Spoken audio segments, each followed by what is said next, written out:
people. And then I said, that's not political discourse, that's my wife. Fudge. Hey, hey, depending on being on top or bottom, it could turn into a debate. Yeah, anyway. Hello. We are here. We are live. We are going to war. Ready. Indeed. We are Venom. Nah, you don't strike me as Venom. Sorry, Danny. Oh, fuck you. Like that was unintentionally Maho perfectly playing Dina and Yeah. Mitch perfectly playing Evelyn there. It's just like Dina, like, why are we going to war again? Evelyn just being like, why not? For the good of the people, darling, the good of the people. Good of people. We are viewer. Yeah, high blood. Okay, so war. Amy. Most important question of all of them. What is it good for? Do I get my pink army?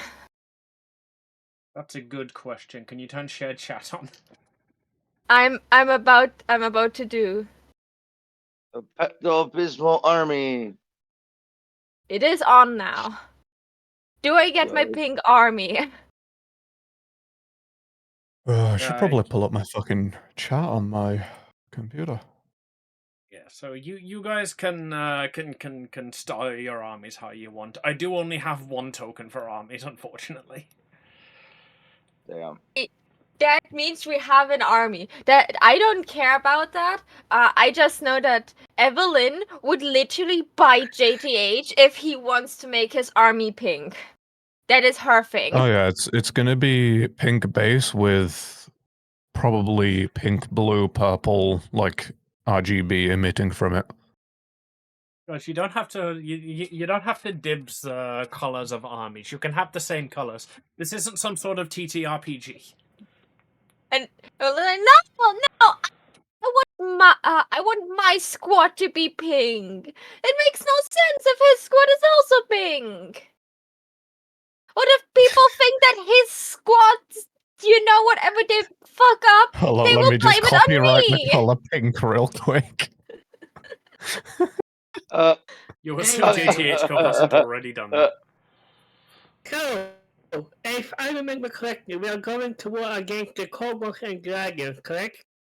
Yes. Yes. You No, guys don't worry, we're not going decided against your kobolds and dragons. Let me finish. That means that I just fucking summarized the entire last session in one sentence so we can continue. Oh, yeah, Congratulations. Yeah, Do I get a hero point for that, Amy? You're not here. Yeah, yeah, Sure, but we there's don't play nothing you can spend Pathfinder. hero points on in this. You know what? I'll take it. You can have inspiration. Just add it to your inventory. Plus one Yeah. hero point. There's where I gotta say I missed you Anyway, guys. so I'm ready to start. Yeah. Can I get an invite to the shared chat? No. Are you doing it, Amy, or should I? I completely forgot to. I've got it open, so I'll invite him. No. Fuck. I died. Worst part is I actually pulled the freaking Cleveland and jumped down this freaking thing. Like I slipped down this hill as if getting hit by Peter Griffin's shenanigans. Fuck. Sorry. Oh, Okay. Right, so, other than deciding to go to war, what did happen last session? A big meeting of all the people and we have discussed where we were going and we decided to go here. Pretty much we had a whole brethren's court type thing and whatnot. We were like having all the whole so say we had like whole like code and all that, brother, like the brother courts and all that. Everyone from all around the areas, all the continents of the freaking like world decided to meet up to see what's gonna happen with the demon doors, certain things, so certain legion, all that. All also decided to learned mingle. something. We also learned something interesting. We learned that wait, let me go through my notes because I actually wrote it down. We have So there's certain every go for it. god has Okay. this envoys. And killing them will severely weaken the god that like causes the chaos. And Pretty much take out the deity. Yeah, take out the deity. There's not much this curse or whatever that the deity put on can do anymore. It's like it's then pretty much like a Holocrux or whatever. then we met Eleanor again in her many forms, and we learned that she fucking knew that Wacky Wally was working for Pancake. She wasn't elaborating on that, but she knew. We literally learned more I'll say. we learned a lot about like every curse. And Hope, but you're still good on that. Because remember to elaborate with the curses. No matter where we go, we went to this freaking door or whatnot. Now we went into this. All the other curses now go slowly but surely growing stronger the longer we are in this little door. Pretty much is what we heard from everything in the. I was gonna say, like I said, the Brethren course is what I'm just gonna call it. If that's okay with everyone, like that big meeting here we all had. Sorry, I was watching a little bit Pirates of the Caribbean as well last night. It's one of the reasons why I couldn't sleep. I binge watched the whole 3 movies. Yeah. So there are So 6 fronts on which to fight this war. Mhm. Every front that you do not fight at, the other 5 get stronger. yeah. So we decided that we wanted to, conquer the curse of life and use it against the curse of death to, because both are like incredibly strong curses, and it's like, like the unbreakable shield against every destroying weapon. I don't know how this quote goes. It sounds The so immovable cool. force and the unstoppable object. Wait, Yeah. no, other way around. Nope.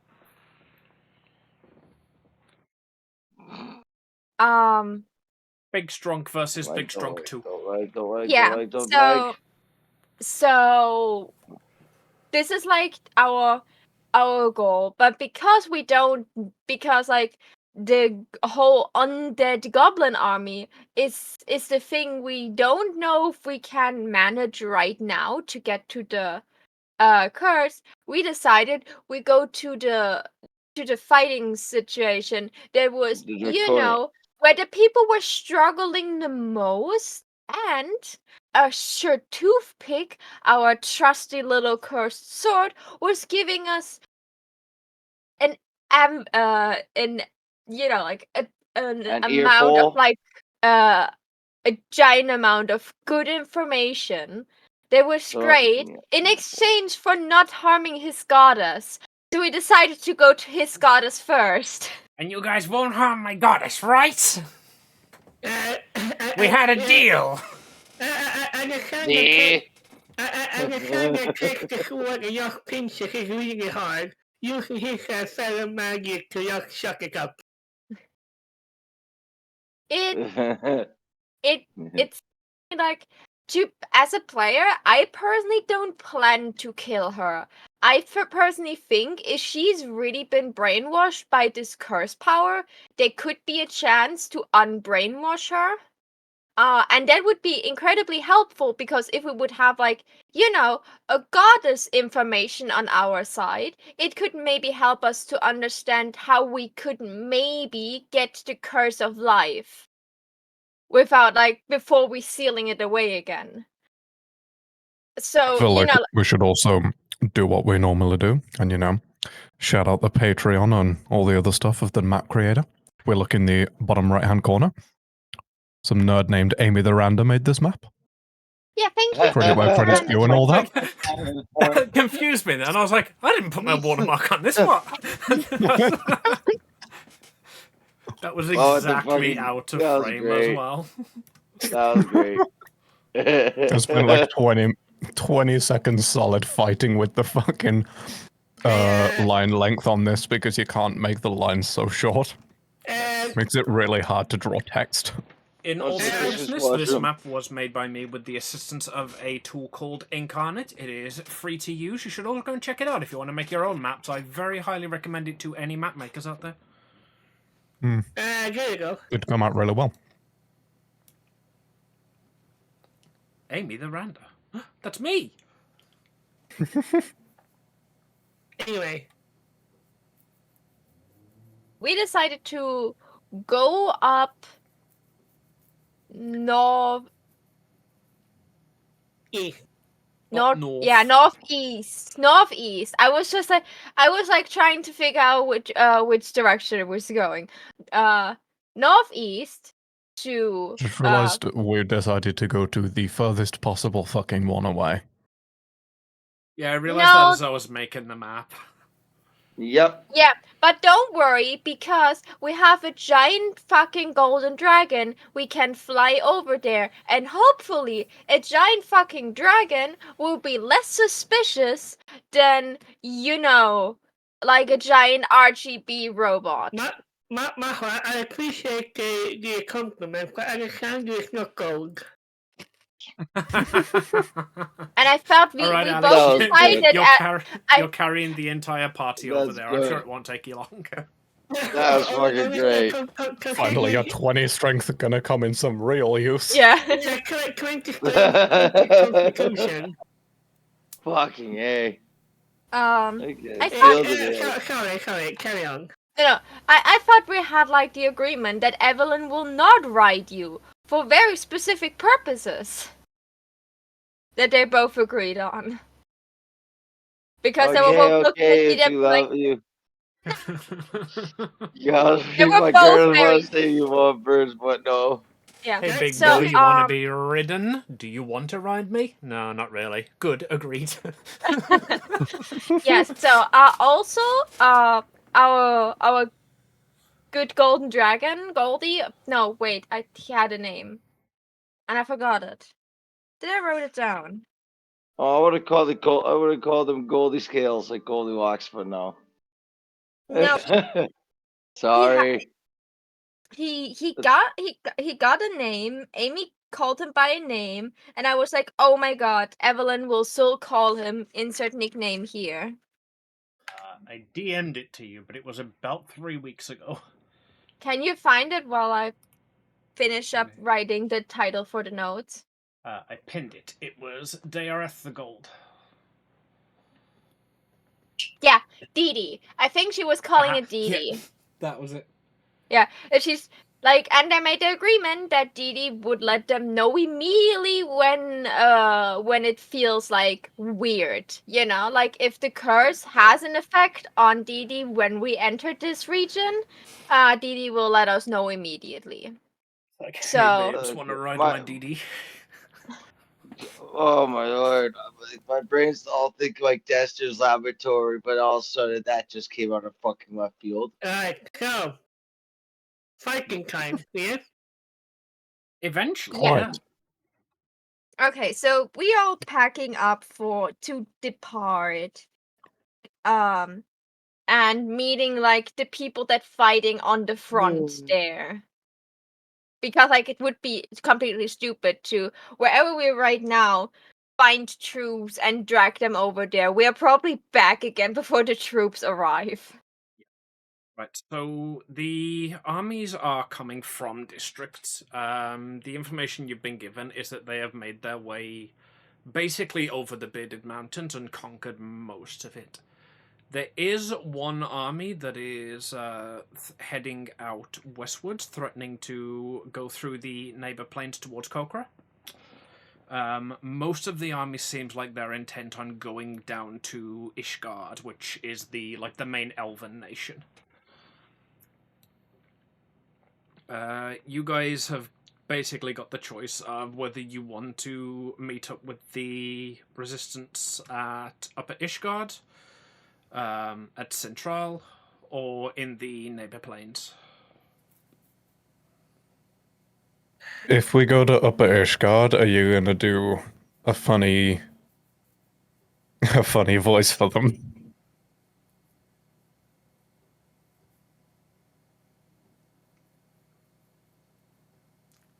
Are elves known for their funny voices? Well, no, but these are all like words will- overly uptight, and not only are these guys from the elf area, they're from the upper elf area. Yeah, they probably think they're So such these big guys are shots. like really fucking up themselves. Yeah, he's thinking like posh also. These are posh arseholes that are so posh arseholes that they don't want to hang out with the other posh arseholes because they're lower than them. Yeah, that's like there was. God damn. If Like you these notice, motherfuckers have 2 monocles to adjust. They could buy us a perspective, but they don't because it's funny. It's like more than 2 monocles. okay, Only if you peasants need nose bridges. Yeah. okay, so if you take a look, you have Upper Ishgard, Central Ishgard, and Lower Ishgard is fucking a prison because Amy and I thought it was really funny that because there's so stuck up people that they would never have a Lower Ishgard because that would indicate that they're lower beings, but they have a prison for all the lower beings. So like, Lower Ishgard is just the place where they put all their prisoners. Because those are the Lower Ishgarders. Hi, this is the Amy Garanga channel. Any illusion to real life political discussion is purely coincidental. Yes, definitely. This is the fantasy Nice side. one there, man. The Good two job. options I was considering for Lower Ishgard, I knew I was going to make it this island, but it was either that it's the prison where they keep like all of the lower citizens, or it was just one guy who was just a very powerful mage who really wanted to piss off Ishgard, so he called his island Lower Ishgard. They have been trying to fight him for centuries, and he keeps fighting back. Honestly, I went with the prison in the like, end, though. I actually like number 2 as well, but prison also works. Anyway. Came from me, I'm sorry. It's my fault. No. This is the arc afterwards where it was for hundreds of years this one mage, but eventually he threw a fucking firewall over to taunt them, and that meant that they had like actual political reason to go over and arrest him. But he was still really like steadfast in it, so they just built the prison around his house. Fucking war crimes. A bit like the movie Up. Oh, anyway. What the fuck? Okay. I didn't think I did feel a prison. Shall we go and slaughter some kobolds then? Things I never thought I'd hear Mitch say for 100, please. Yes, Anne. Yeah. Okay. So, do we need to stack up on anything? Because we have like not really healers with us. Should we all like stack up on like getting healing potions in our for emergencies? Actually, no. That's actually a fair point. Even though I do have just a lot of healing stuff. Fair point. I have exactly 1 healing spell. If I can find it with like the over 20 spells I have. Anyway, sorry. I have healing word. That's it. Like I'm not there for healing. I'm there for mind manipulation. Take a hit of tea, lay on hands. Like how much is 75 hit points. Anyway. Yeah, but like look at our party. Yes. Anyway. So as part of the leveling up, you guys were all given free reign to take basically any items and magic items you want. So I assume as part of that you all got healing potions, right? I got. I did ask about how the hell you add healing potions. Yeah, because we can't enter the compendium, Amy. Like, I had a really good idea that I was just gonna make, like, 50 porter brews, which were just, like, a little canteen of tea that self-heats and is a healing potion. Like a... I haven't been able to do it, though, because I click add item, add consumable, and then there's just no stats for me to pick. Let me go and find a healing potion. I'll just throw it at Josh and you can distribute. Potion? Please give us like a big one. Yeah, like potion yeah, of probably need major. Potent of superior healing. What is this doing? What? 8d4 plus 20 hit points. Oh, no, that's a supreme healing. And 10d4. Yeah, that's. I think that's the most potent healing potion we can get. Yeah, I will get at least one of them. Yeah, the game allows me to. Good. I have 2 potions of greater healing, but those are like doing almost nothing. Amy. Yeah, Am I allowed? Now, maybe am I allowed to get a staff of healing as well? It basically allows me to cast cure wounds. Hang on, can I send this into chat? I can't.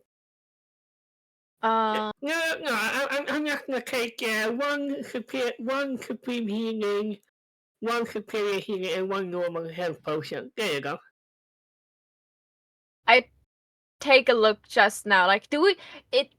It would be Layla. Could Layla be our potion brewer? Could she give us any of the cool potions that I just see right now? That's a good question, Layla. Do you have any potioning? I feel like Baby would assist you in it, but like, does your character have any latent ability to make potions? Let's have a look. Layla does have an ability to make potions. I just don't know if any of the party would trust them. I'm also going to just check through I have potions. alchemist supplies. Where's skills on this? I have proficiency in alchemist tools and brewer's supplies, so I assume so. Yep, that definitely sounds like a good argument to me. Layla, you're in charge of making everybody's drinks. Yeah. Amy, there is a potion of flying here. Am I able to take that? It's worth 500 gold. Yes, you can have one of those. Nice. And that's all. We're basically at the point where this sort of stuff is just given to you, but like, you know, don't take the piss sort of level. Okay, yeah. Obviously, I will take one potion of flying because I feel that Alexander just spontaneously can just fly sometimes. I don't count that as a potion. I count that more as like a desperate player to fathom as he just, zoom up. Anyway. Question: what is probably I still can't add stuff to my... Oh, okay. There's 2 there now. Cool. What is the most prominent, attack that I can expect from, like what elemental attack do I need to expect from like fucking dragons the most? Because there are resistant potions, and I'm extremely squishy, and Layla is extremely squishy. So having just like a resistance to like a special type of like whatever dragons or dragonborns can shoot in our face would be really helpful. I'm just not sure if I would go for fire, thunder, or lightning, because that was like the typical dragons we had so far. Fire, thunder, and lightning were like the most. We also had fucking plague. Okay, an Arcana check. Where's Arcana? Let me see.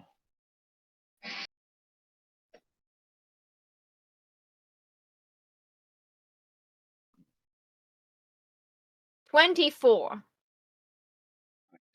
With a 24, you would know that Tiamat herself is the god of dragons. She can control 5 different elements from her 5 different heads. Her favored head is the head of lightning. So Okay. generally, lightning dragons would be stronger under Tiamat's control. Okay, then. You would also know with an 18 that you are probably a lot more at danger in this specific upcoming combat of taking piercing damage. Is there a potion against piercing damage? Please tell me there is. One moment. Smiles. There's a potion of sharpness which will help you deal piercing damage. No, I need the opposite. Yeah, I need I know. I want to be slimy. I don't know, like slippery, like. Potion of gesture. Take a potion of JTH.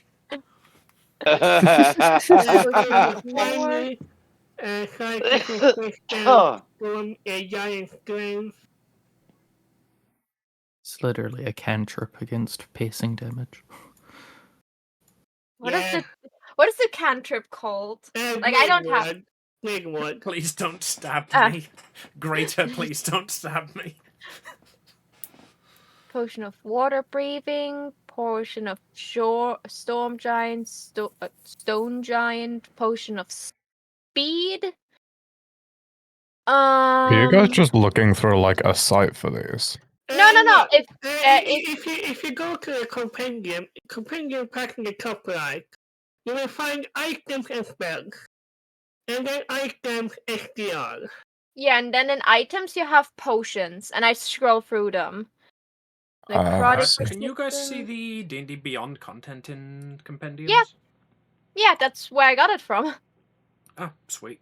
I was trying to figure out how to share that so that you guys could see it. Right, Josh, to add potions and items, you just open them in the compendium and drag them onto your sheet. I see. And Layla, I suppose you should know that as well, since you're apparently going to be brewing everybody's drinks. Apparently.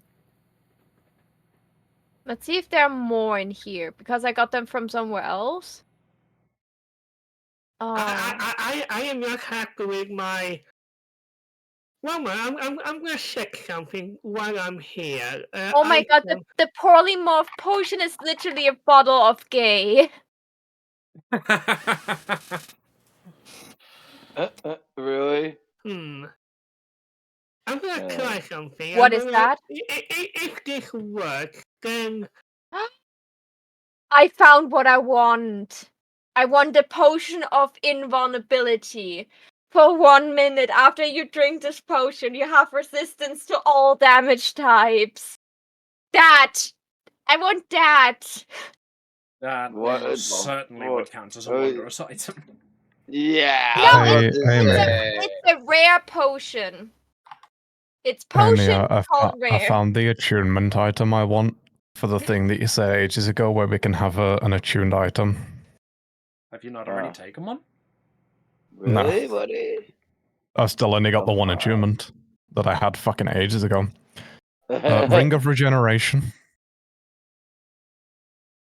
Of course you.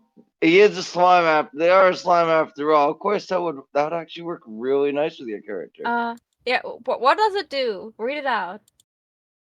While wearing this ring, you regain 6 hit points every 10 minutes, provided that you have at least 1 hit point. Well, in combat, it's not the best, but it's still good. Yeah. It's just passive healing outside of combat, basically. Yeah. If you want that as your wonders, then go for it. That actually will probably come in useful in the upcoming fight, because these are going to be, like, much longer than regular fights, since they're battles. Like, they'll still be played out on a turn base, but it won't be like 1 turn is 6 seconds. You're not going to conquer an entire army in 6 seconds, you know? Can you... It's not actually a wondrous, it's very rare. It's just an attunement, and you said we can have, like, 1 wondrous, 1 attunement. Also, my fucking insane Gatling laser fucking literally dissolve the fucking planet if I point it down isn't a wondrous. That's only a fucking rare. Yeah, but that's also a homebrew item. I managed to send it. It's fucking PHB, standard D&D. Oh, shit then. Okay, anyway. Same with me and my weapon. I think my attune is someone to so yeah, it's a little whippy whip. But it's So- close. I don't know if this does it automatically with Foundry or not.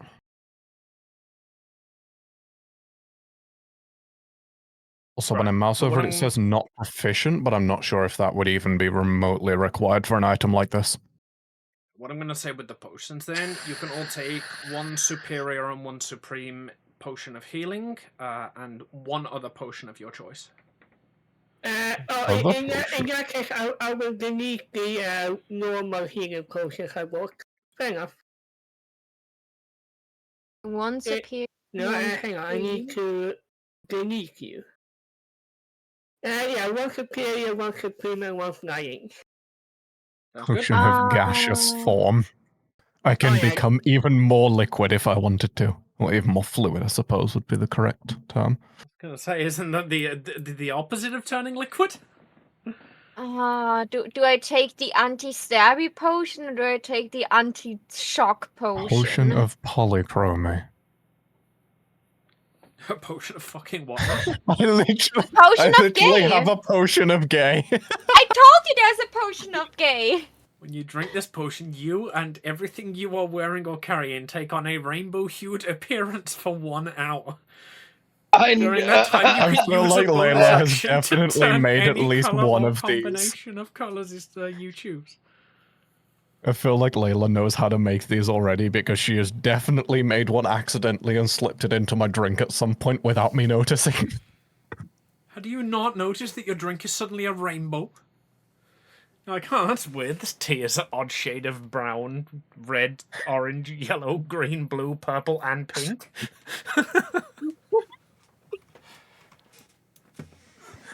Honestly, he would probably look at his tea and just be like, oh, cool, Layla's experimenting again. Unfortunately, I can't let a good brew go to waste. Let's see what this one does. So, when I built to get... Layla has mastered... Go, Danny. I was just asking if I can get a potion of vitality, pretty much as they said. It's just... it's just potion very rare. It removes any exhaustion, then if you're suffering, like any exhaustion you're suffering cures any disease or poison affecting you for the next 24 hours, you regain the maximum number of hit points for any hit die you spend. The potion is crystal liquid, regularly pulsing with dull light, calling to mind a heartbeat, pretty much. Yep, sounds good. Wicked. And I just drag it over to my character sheet, pretty much. Yep.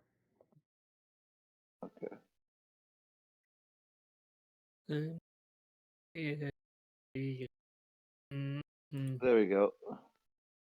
And then finally, I'm just gonna grab a regular potion of healing, I guess, as well. One superior, one supreme. Okay. Now I already got one potion on that, so I can grab 3 potions altogether then? Awesome. That's what I was asking, because potion of vitality and all that, so yeah. Yeah, that's what I said. People can have one superior, one supreme, and one of their choice. Okay. Okay. I just wanted to make it fair for you too, though. Yeah, I would say that to the DM, making it fair to the DM too, because... Yeah, I have the a DM healing... gets to play Tiamat. I don't think I need fairness. Yeah, I got the healing potion of... I got a supreme healing potion, a superior healing potion. I already had beforehand 2 greater healing potions, and now I'm just like, maybe I have money. Could I buy a potion to bypass that I only get 1? What ones do you want? I want the invulnerability one because that only lasts for 1 minute. It is only a rare potion, according to the DnD sack.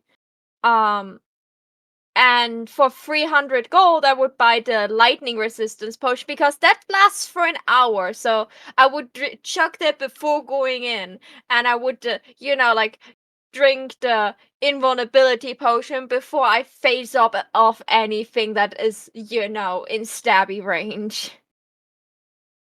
Okay, yeah, sure. Good. can spend the gold for that. Just need to find where my gold is. There's my gold. I have over Gonna say, 3,000 I gold. might just fucking stock up on invulnerability too. Yeah, it has no price on it. It's just says like that, I sent it in the chat. It's potion invulnerability. For 1 minute after you drink this potion, you have resistance to all damage types. This potion's syrupy liquid looks like liquid iron. Yeah, but like that, those potions are good. Those potions are good. Right, They I'm gonna grab like 3 of these, I guess. also How much gold do I need to remove? For invulnerability, let's say 500 apiece. I'm sure there's probably an entry for them in the guide Should to I all take- costs, but I can't be bothered to dig that out, so we'll say I 500. get a few more for that then. Yeah. So I'm not supposed to take a look now how much they actually cost. I can almost guarantee you it'll be more than what I just asked for. You can look if you want, but if you find out, you have to tell me.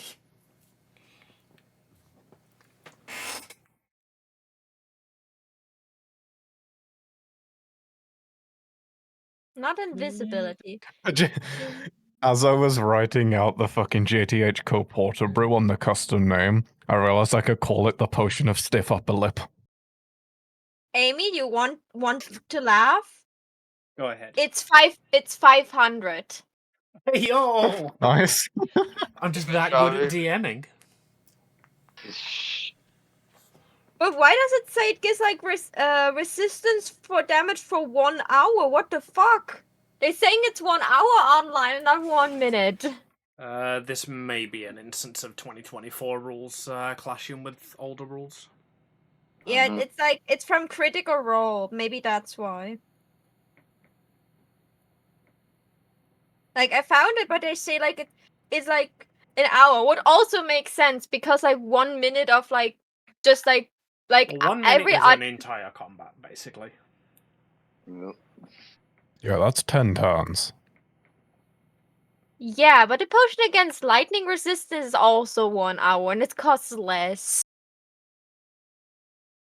Lightning resistance and everything resistance are 2 very different stats. Yeah, okay. Hopefully there's no fine print is you can only use 1 potion until that hour is up. Using another potion will render the potion used before useless. Sorry, I'm been playing a lot of my MMO games again. Well, if you end up yeah. watching the VOD, I want you to know that because you overslept, you missed out on various floor potions. You missed out on choice of floor potions. Who's gonna feel that in his soul somehow when sleeping? Everyone's, I gotta get on, I gotta get there. Come on in. Okay, I want that potion, and then knock the fuck back out again. If he hears it. That's He's it. just gonna wake up and be like, something is wrong. I feel it. I feel it in my bones. Someone dropped the potion on the floor and started and licked it off the floor. Mitch, Alexander was immune to being frightened, right? Yeah. But I can choose to deactivate the aura if you want to do a funny. Oh no, that's not it. I was more like I have a spell called Heroism, where I can touch one willing creature and encourage them. And for 1 minute, as long as I concentrate on this, they're immune of being frightened. Yeah, So- if you're within 10 feet of me, you're also immune of being frightened, so don't worry about it. Yeah, I was just like thinking if any of our group members would need that. Because like I think a lot of dragons will love to use the frighten ability. Right, Amy? It sounds very familiar, doesn't it? What? Fucking blast weapon bullshit. Alright, while you guys are shopping, I'm just gonna run I to the was bathroom real just- quick. I'll be back in a sec. I was Sorry just about that, I looking said it through the like that. potion list and saw potion of potion and confused the fuck out of myself. And then reread it and realized it was a potion of poison. Yeah. Shit. Well, I don't need. On that, so I'm pretty sure right there. Probably say. I'm sorry. I'm sorry.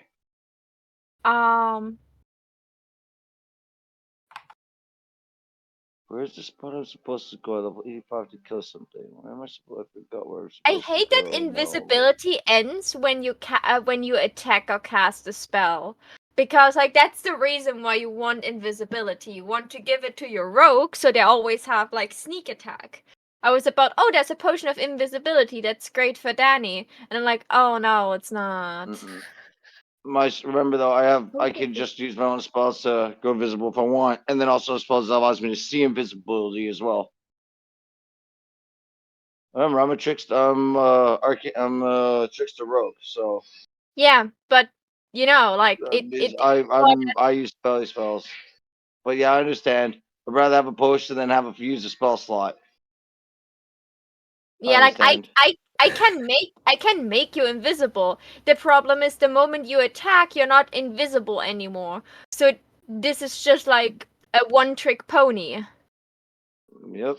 But remember, with my if I go invisible and I get a dirty hit and it actually works, I can go murder spree. Okay. Welcome back. Come back. Oh right, if I touch something, I can inflict wounds once. So you can slap out. So you can literally slap someone in the face like whack. Fuck. I claw at people. Have you seen Evelyn's nails? Her inflict wounds by touch is her literally clawing your eyes out. My type of woman. Okay, that's kind of scary. But it's all good. I also got my baby Misty Steps for emergencies. Oh yeah, I can cast innate spell. Oh yeah, that means I can cast the spell as many times as I want. Balls life it is before we entered any battle. Balls life. So, oh yeah. Question again. Like I know in battle it would obviously be per turn, but can I give myself like 8 temporary hit points because I could just like recast it until I get the 8. Yes, when we get into the actual combat, it will be, as I say, scaled out quite significantly. That's why we're on the world map here. Yeah, it's just like that I don't forget it for later. Yeah, so like when you get there, you guys will have like, an hour to prepare for the fights rather than, hey, here's a surprise attack. The actual fights will last much longer rather than, like I say, just a minute worth of combat. Yeah. Well, we have our trusty phantom steed that will bring us there. It's dragon shaped. And I probably should open my D&D Beyond sheet because of the spell slots that Amy and I agreed on. Multi-classing is fun.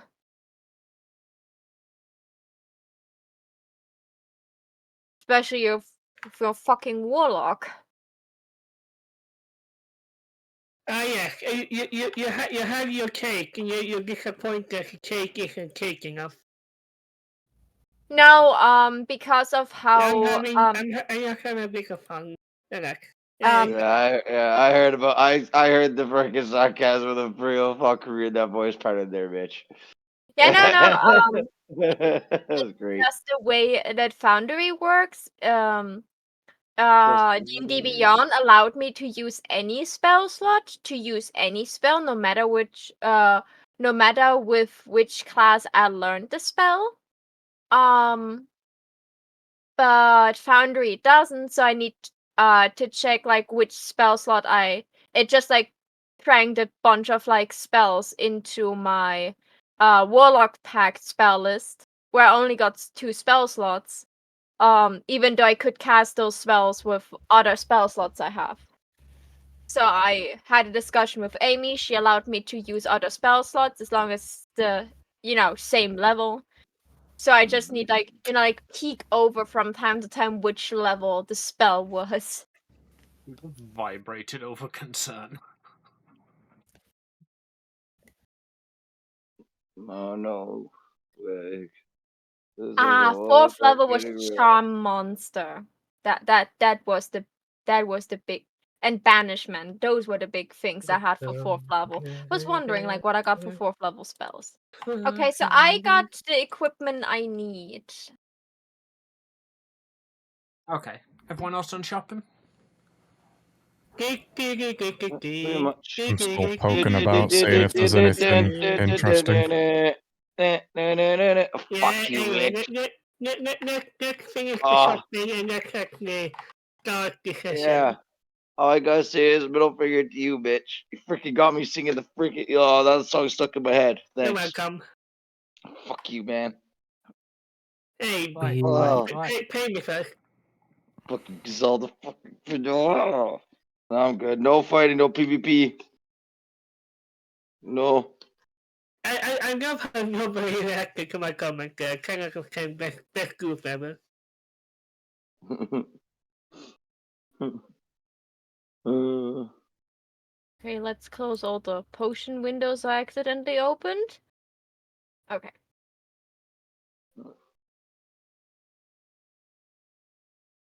I'm ready now. Alright, you guys probably shouldn't go through the swamps of Agarth, actually. I'm gonna go around those. There you go. You're not gonna be enchanted, don't worry. Yeah. Amy, can you... no, don't worry about it. We'll fix it later. What needs to be fixed? No. You're swapping the movement of Alexander, but I realize that there's nothing going on here right now. Question: who of you guys has the best perception? Oh, no, That is not Uwu. I'm just trying to check something here right now. I know I've got a pretty high passive perception. I got a +1. I got a +2 for rolling. It's for when we fly over there. We probably get to have a chance to be on the lookout and see if we can see anything up from a dragon. Because again, the dragons below us will just see a flying dragon and probably don't think of us as something dangerous. So we could have a chance to spy for a moment.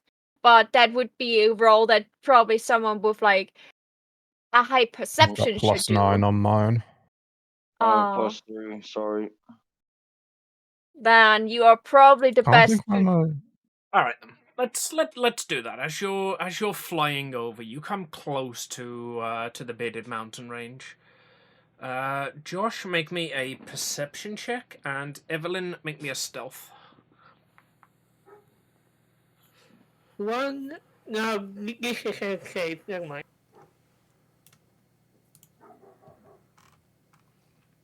Oh, yikes. Jesus, you do. Alright. With a 26, you guys are basically able to evade the notice of any of the scouts who are within the mountains. As Evelyn says, you basically just seem like another dragon. You're flying a little bit off formation, and that's a bit odd, but hey, it's a dragon. They're our bro. JTH, with a 15, as the most perceptive person in the party, you perceive that there's a mountain range in front of you. There is, in fact, a mountain range in front of us. Way off in the distance. Where do you see your passive skills on this? Because I can't actually... I'm not immediately seeing them anywhere. 10 plus feature perception. traits, yeah. I was gonna say feature traits or something. What was that, sorry? It's your passive skills are always just 10 plus the skill. Ah. So I just rolled lower than my passive then. Nice. Mm-hmm.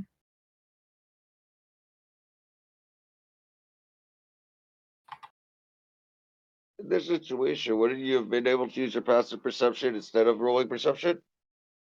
Or Has- No, passive If you're perception trying is to for find things that the something, DM that's- doesn't want to notice. Oh, Yeah. So Oh. passive perception exists basically for if I want you guys to like roll perception to see if you find a trap, but I don't want to make it obvious that you're looking for a trap. So I will just take your passive perception because it's on your sheet and be like, all right, that's high enough, you spot the trap. Or, hey, you fall into the trap. Sweet. Knowing is half the battle. Anyway, you all fall into the trap. No, right. Even with a 15, the sky is like black and static. We've discussed that already. Way off in the distance, above where you know district to be, there is a huge, just like ominous, like draconic face in the sky. You know those like incredibly typical like fucking shape faces in the clouds kind of things. This is just a glowing purple maw and 2 eyes. So it looks like Megamind. JTH will not think anything of this at all. Because one of the things he will do now that the sky is just static is just stare into the fucking void. It's one of those like weirdly soothing things for some reason. He has probably thought he saw quite a few faces in that because of pareidolia. Now he looks up and sees that, he probably doesn't even question it. Will question it. She will probably be like, "Oh, so Toothpick, I think we found your mommy, or at least someone who serves her." Because they Roll me insight. insight.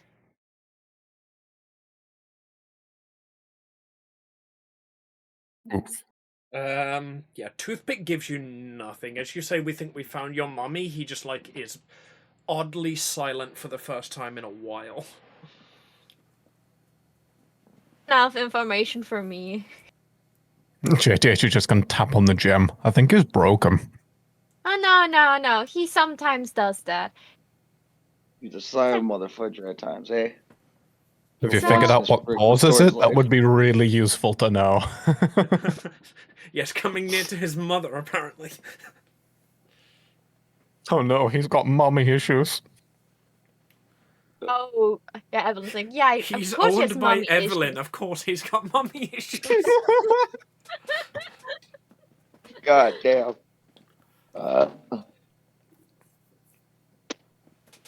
Okay, so When after the person that has like the best eyesight of us is too distracted to just stare into the void, and we probably won't just like get a chance to like actually get a glimpse of what is expecting us, and just like go down to the area where we decided to meet up. before all that is happening, as we're still flying and whatnot, Danny says she's gonna use one of the cantrip and cast her mage hand. If that's okay. Yeah, but you're still a while off actually getting to the fight. So you guys have like landed at Upper Ishgard, where like the elven armies are basically starting to fortify against what is now the inevitable invasion of the dragons, the dragonborns, and the kobolds coming from the north. Where the heck is my mage hand thingy here? Where are you for props and all that? Alexander's going to try and find like a local guardian who he can get information from. Yeah, there is a very obvious like battlefield command tent where you can head to. He heads there like instantly. Basically, he lands, he sees the tank, goes there. Yep. Right. When you enter the tent, I'm not sure if you'd be surprised to find, but inside, you see, fully kitted out in like cleric armor, like heavy armor with chainmail under it, and the symbol of his god. You see the Archbishop Thordan there, who you will remember from the meeting. He is essentially like the leading power of Ishgard currently. small reminder, what gear can you can follow? This is kind of important for Alexander right now. That's a What, good are you question. shopping again? I don't remember codifying that. You know what, let's just say it's not Ferrum. For simplicity. No, yeah, it's definitely not Ferrum. So- It would be an elven god. I don't think it would be Apollo. It would be one of the ones who are still able to speak to their subjects. So if it's Elven God, so it's cringe, so I can ignore it. Anyway, It's got a very... In fact, make me a religion check. Religion, one moment. Normal. 21. You would definitely be able to pronounce whatever it is then. Yeah. Anyway, Alexander's going to slide into the tent, just look around and take off his helmet and just, nod for them to continue. He takes off his helmet to show who he is, because they would probably recognize him from, the meeting. Oh, apparently I'm saying that on behalf of JTH. Sorry, you must be the token I clicked last. His god is Correladian. What was the name of the person? Because me and names and stuff. Do I need to remember that? The Archbishop Thornton. Let me let me switch to a token that I can actually fucking control. What is funny as well is that when Alexander had the helmet on, it looked like he didn't have like a dragonborn head. When we took it off, the head just popped out like a very badly edited movie. The snoot just rolls out. No. It's magic. It's not that it rolls out. It's more like it just, it's a squished. There's a noticeable, like, dog squeaky toy noise as it reinflates. No, it does not. Let's at least have some seriousness. Right. So yes, I feel like when it was small, when it was small, Alexander, that's definitely how it happened, though. Yes, but magic. As you enter the tent and you see Thornton there, he is visibly distressed. He is like, there are generals and commanders all around him. He is like scrambling basically to keep his city safe currently. You've arrived. Wonderful. Tell me, do we have a plan yet for how we're going to actually tackle this seemingly endless army? You just said our plan.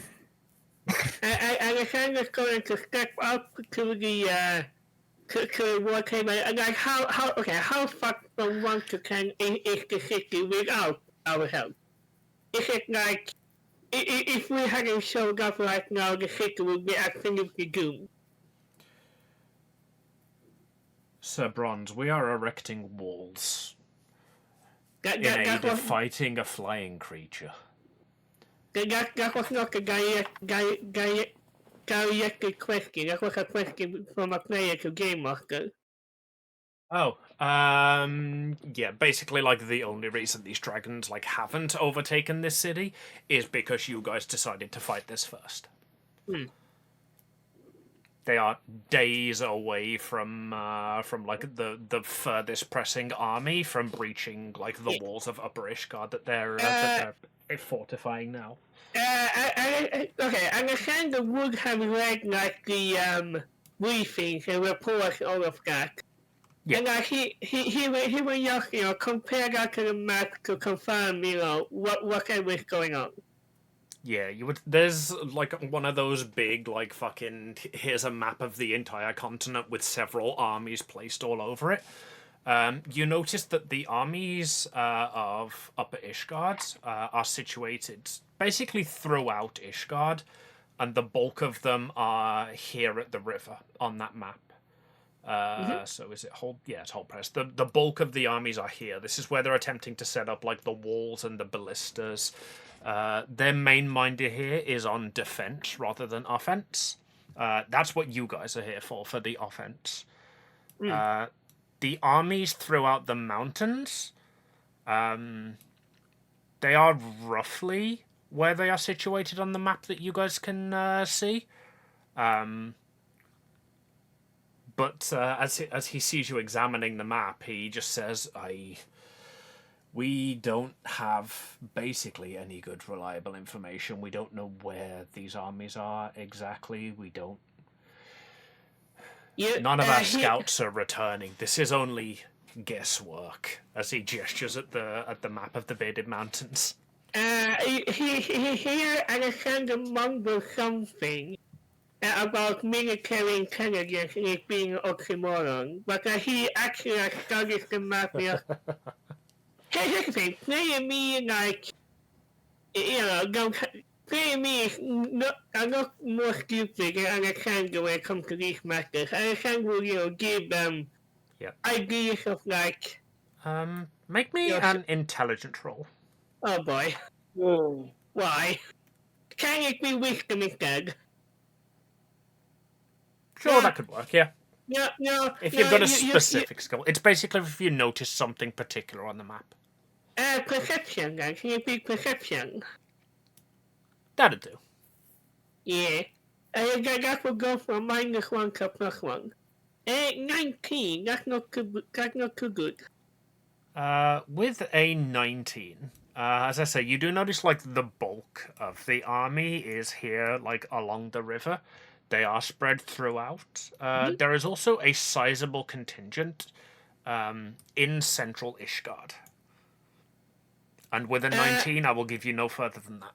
Yeah, and I kind of noticed the massive contingent. Just looks at the bishop. He takes the figures that mark the massive army and puts it nearer to the front line without saying anything.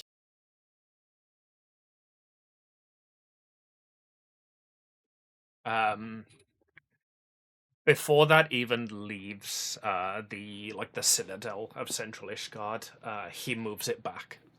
He says nothing. I kind of noticed a bit like, very well done. Yes, a bit of like, he, Alexander accepts that the bishop knows better than he does. But he looks at the map and, got the usual question like, are there any civilians in town? Have them done anything, etc., etc. Basically, just getting information for the town itself. The civilians, for the most part, are being put to work. They are protected where possible. They are situated in the basements, in the strongest areas of the city. The more important civilians are in the Central Ishgard Cathedral. It is our strongest and most fortified building throughout all of Ishgard.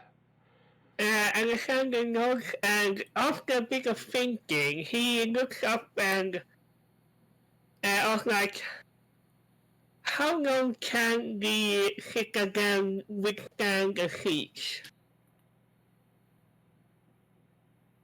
To reach the citadel that is probably in central Ishgard, he looks up because Alexander has the idea that just fucking abandon the city, hold up in the citadel, and then push out when the armies are too spread out, burning and looting the city. Yeah, but that would destroy the entire city. Yes. Yeah, so the scale of this map is huge. This is basically the entire world. The fact that Ishgard takes up this much of it will probably tell you how many people can fit in the city. Listen, Alexander plays to win. He sees that this city is massive, and he can imagine that the enemies in the Bearded Mountain will absolutely burn it, loot it, etc. And that is a perfect time to strike. We don't have space for the citizens. Let me be clear with you, Mr. Brond. You are here on the recommendation of the council that we met with. We are entirely playing defense in this war. and we are not expecting to win that. Our only hope is that they do not reach us. He looks directly into the Archbishop's eyes. Right, so... We are a proud race. We are not one to admit defeat. This is not a war we can win. I'm going to... out of character, I'm not going to explain what he said, but I cannot put this into words because my brain. Yep. Basically, he says that it is better to have just a small distraction force by the wall, so that, the armies are stopped, but, the point is that this force is being overrun. But, and, they will flee to the citadel, and, if the battle is fucked anyway, why not just lose the city and then we can rebuild it from the ground up? Better that than to lose lives, according to Alexander. Yeah, two things. A building can be rebuilt, a life cannot. Yeah, two things. I think this bishop is also the guy that is building the holy railgun for the flesh golem that is on the other side of his giant city. Maybe forgot that.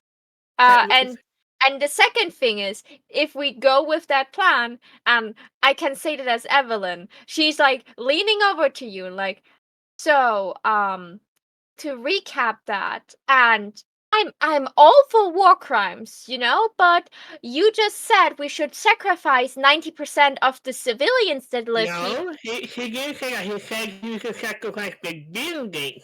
All the civilians get into the fortress. No, that's the thing. The fortress is too small to host all those civilians. Yes, unfortunately, we are talking several thousand square miles of real estate here. Alexander takes a deep breath and just, for the first time since he entered, actually for the first time since this party have known him, he looks like a bit despairing at the map, at the bishop, like... I understand your concern, and I see your point that we should keep the people away and sacrifice the town. Unfortunately, we do not have the space to keep the people away. We are a very, very densely populated nation. Alexander holds up a hand after he finished the word nation, like, where do you need me? He's gonna pick up like a little dragonborn figure that is clearly meant to represent you, but like made by a child, and just move you into the Bearded Mountains. If they breach our wall, we are done. Alexander looks at this and just takes a deep breath, and he looks at the Archbishop and hands over a letter like, if I should perish here, send this to Pancake Island. Very well. That's the least I could do. Like, He nods and just leaves the tank. He also puts on his helmet, which makes his head look very human again. Like, the horn and the muscle just disappears under the helmet. The horn come out of the helmet and makes it look like it's an ornament of the helmet instead of like... No, they just go poop, and, this helmet works similarly to a bag of holding. The inside is much bigger than the outside. I see. A helm of holding. A helm of holding. So we don't care how big your nose is, it'll fit, we guarantee it. So Evelyn takes a look at a revolutionary GTHco one size fits all, but actually for realsies. Yeah. Evelyn takes a look at the map, like, okay, so I have a couple of questions. And she's pointing at Darth. That would probably be our first stop. So that would probably also be where the most forces come from that, like, get the closest to your gates. What are usually, like, storms towards your gates? Kobolds, dragonborns, like what is the ratio of, like, like scaled dragon blood? Like how dragon are we talking? Darv is the village of the dwarves. It is primarily a place of manufacture within the Bearded Mountains. It is where all the weapons are created. We know that it has fallen. It fell 2 to 3 days ago now. We do not know what state the dwarven people are in. We do not know how many have defected. We do not know if the army coming from there will be dragonborn, kobolds, or dwarven. The dwarves, like us, are a proud race. I doubt they have defected. If I had to guess, I would say that would be where the kobolds come from. KTH just puts away a stack of business dwarves cards. Is with even more kobolds. A couple of GTH over there kobolds, trying to hand out business cards.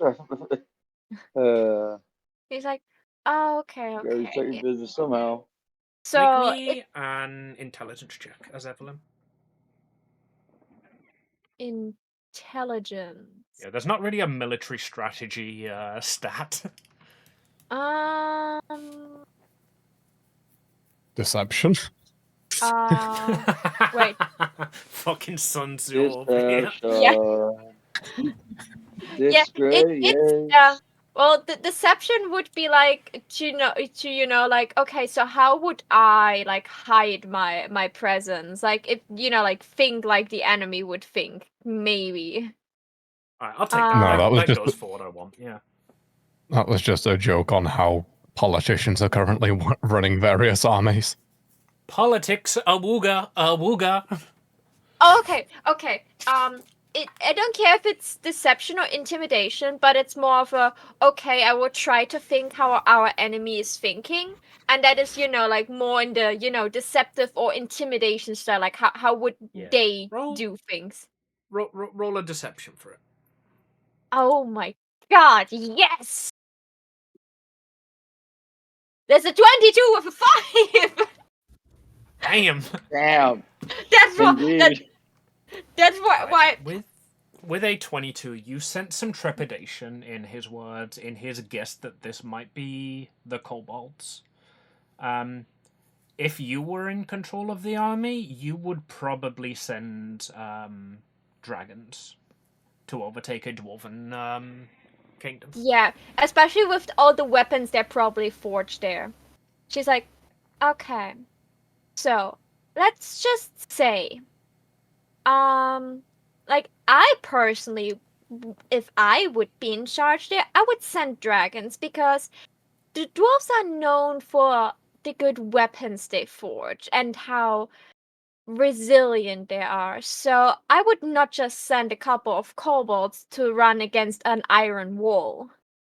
So we should probably expect at least one dragon there. That could be a vassal, what would be really good for our case. And what would be even better, if at least one kobold survived. If at least one dwarf survived, and we can get the hold of Darth.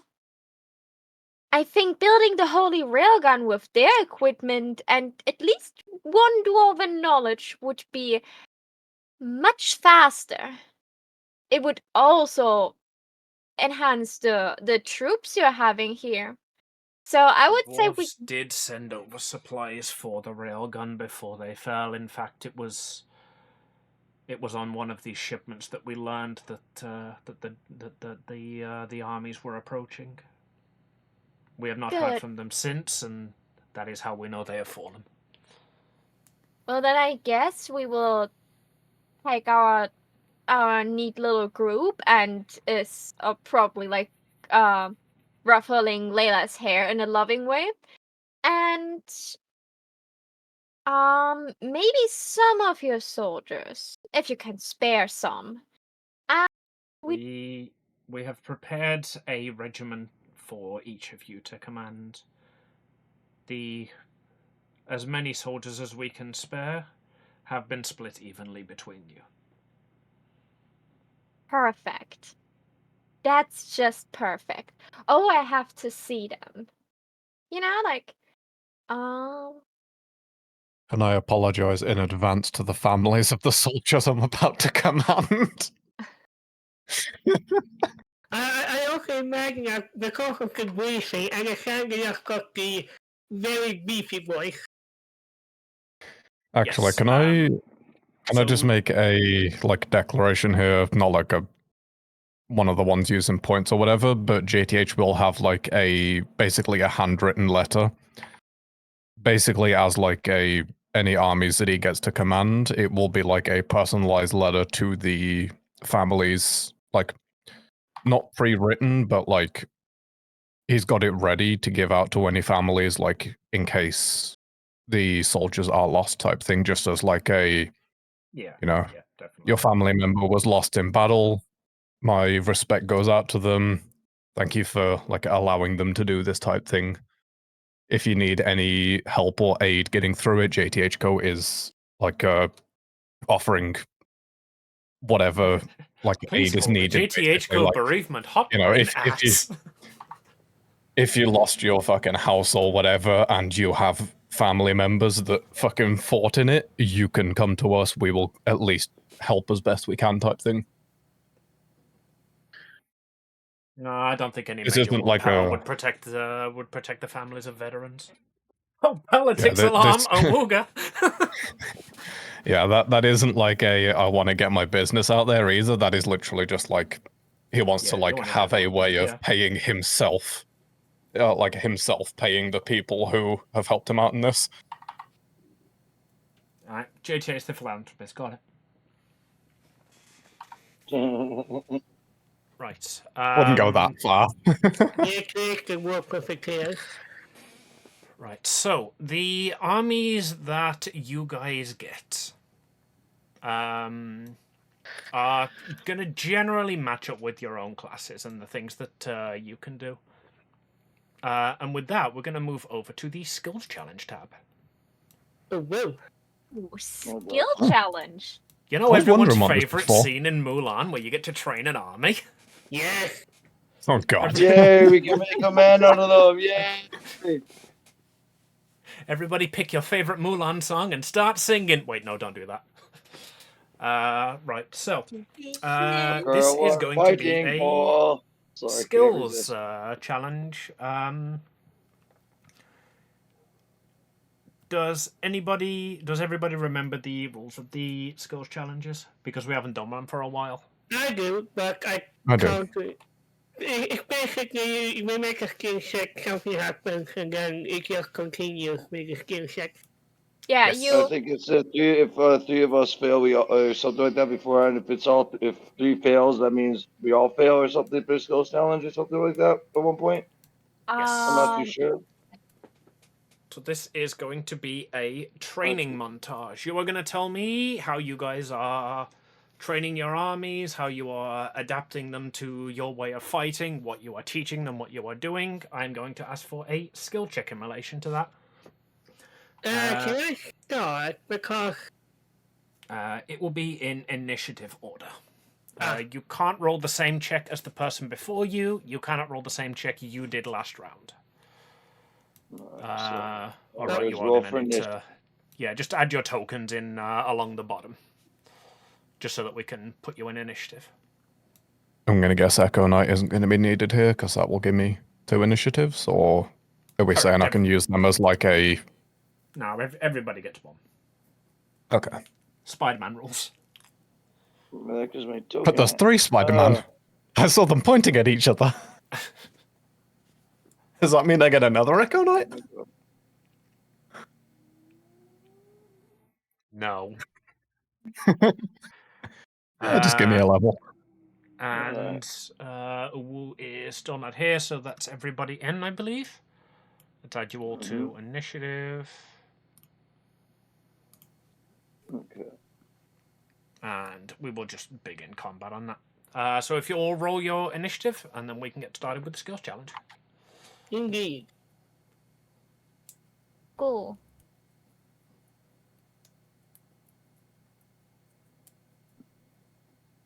I always roll What's up fucking with all these shit on tens? my initiative. What is Jesus up with Christ. all these tens? Gee, We had 4 fucking wasting my tens net right 20 there. on that. Right, with a 23, Evelyn, you are up first. And for some reason, the combat's starting on Layla. There we go. Evelyn, you're up first. What are you going to be doing to train your army? What color dye are you going to be buying? Well, I definitely will do like what was the spell called? Prestidigitation, just like that, like walk past the soldiers I got and casting prestidigitation, and like everyone I walk past, their armor turns pink. So you just see like how they like gray metal just like all turn pink when I'm like past all of them. It's like, so I will make some proper soldiers out of you that you can be proud of yourself when you're defeated whatever's coming our way.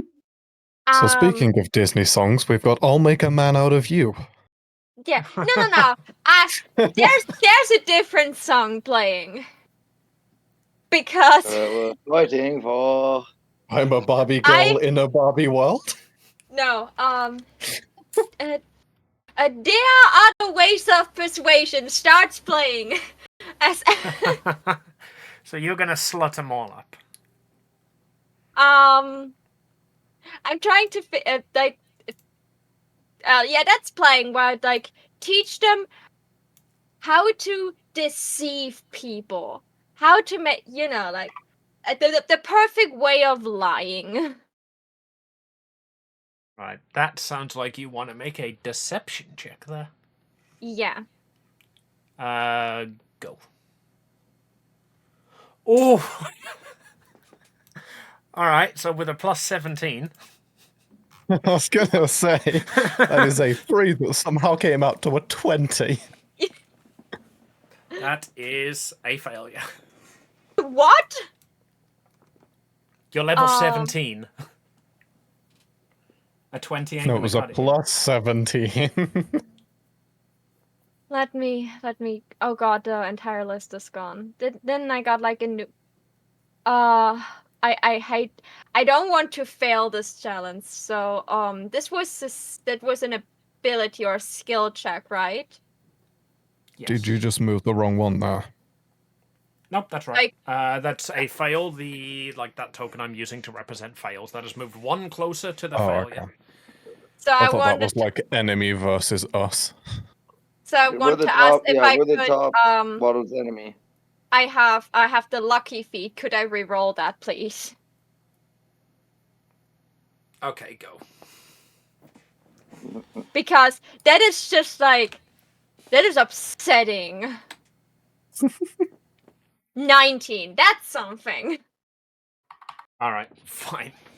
Right, with that, you turn their armor pink, and there's a lot of mumbling about this. Like, none of them are very happy about it. And then you start teaching them, like, the ways to deceive their enemies, and they're all very hung up on the fact that their armor is now pink.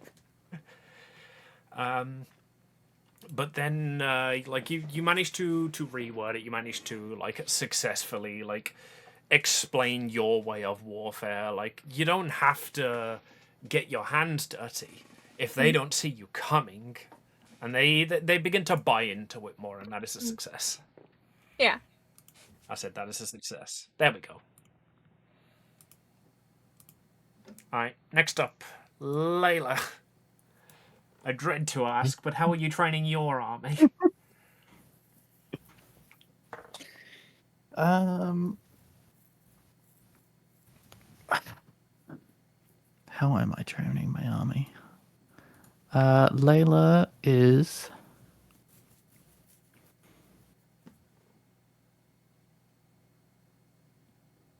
teaching them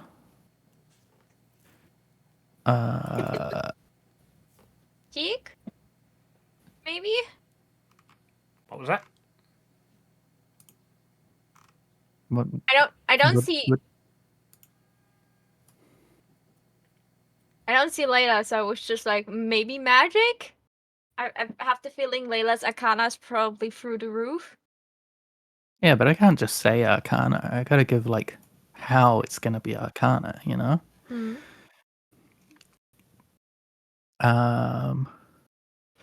I am both trying to raise their constitution and trying to make them better mages by helping them identify sources of magic through unconventional means such as taste, particularly taste.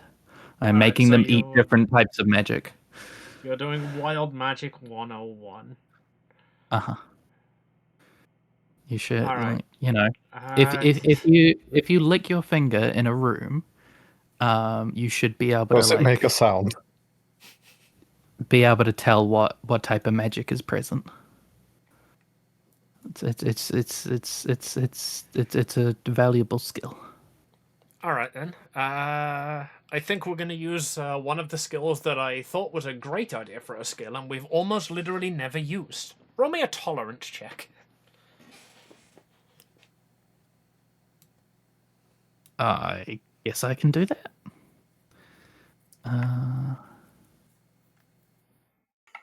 Tolerance. That is quite literally Can- the skill we added because it's a con check for disease and poison. Can I use Tides of Chaos to give myself advantage? You can.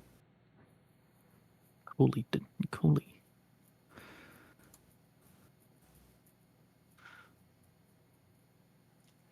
Gene. Ooh. Huh. Alright, a 17's not going to do it. I only had a +2.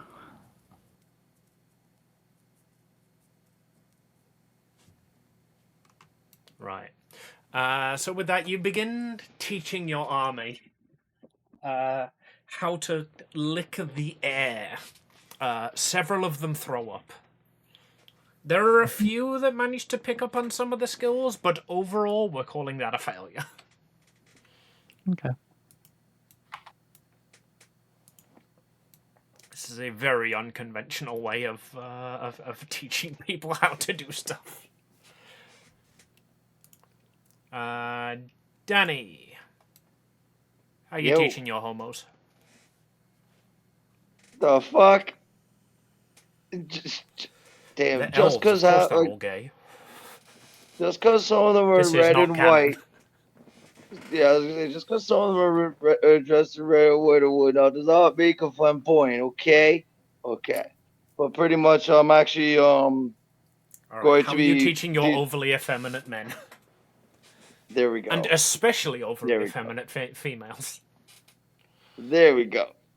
But like I was saying, for me, I'm going to be teaching them the ways of invisibility and stealth, pretty much like hiding around.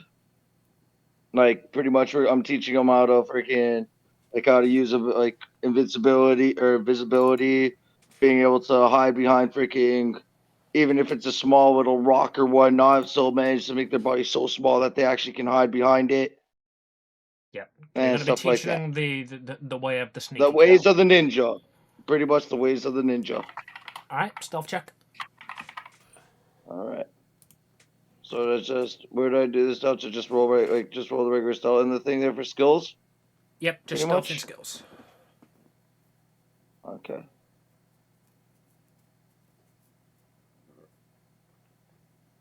Let's freaking pass this. Seated between 5 and 18. Yep. I have a with plus 7. Yeah. With a That 35, was plus that works amazingly well. By the end of the day, you have taught your army to hide so well that you actually can't find them. I knew this was going to happen. My freaking expertise always gets, where the fudge is my arm? Where's my squad at? God dang assassination squad. Yeah, I'm calling my squad the assassination squad. Right, so while Danny is looking for the assassination squad, we have got JTH. So I'm gonna be basically going around all of the soldiers I've got, doing things like checking their gear, doing some modifications, making sure it's all clean, making sure all their swords are sharp, all their armor's good. I'm gonna be adding like random things like if anyone has gear that isn't fitting correctly, I'd make it more comfortable for them. If they have any requests, I can modify it. Just generally trying to like boost comfort, boost their own like ability to use the weapon passively, and also making them like more confident in it. So like any customization they want, any changes they want, as well as also making them better in general. Cool. If you wanted to say technology check, you could have just said technology check. No, I'm kidding. That works. Go ahead. Tech check.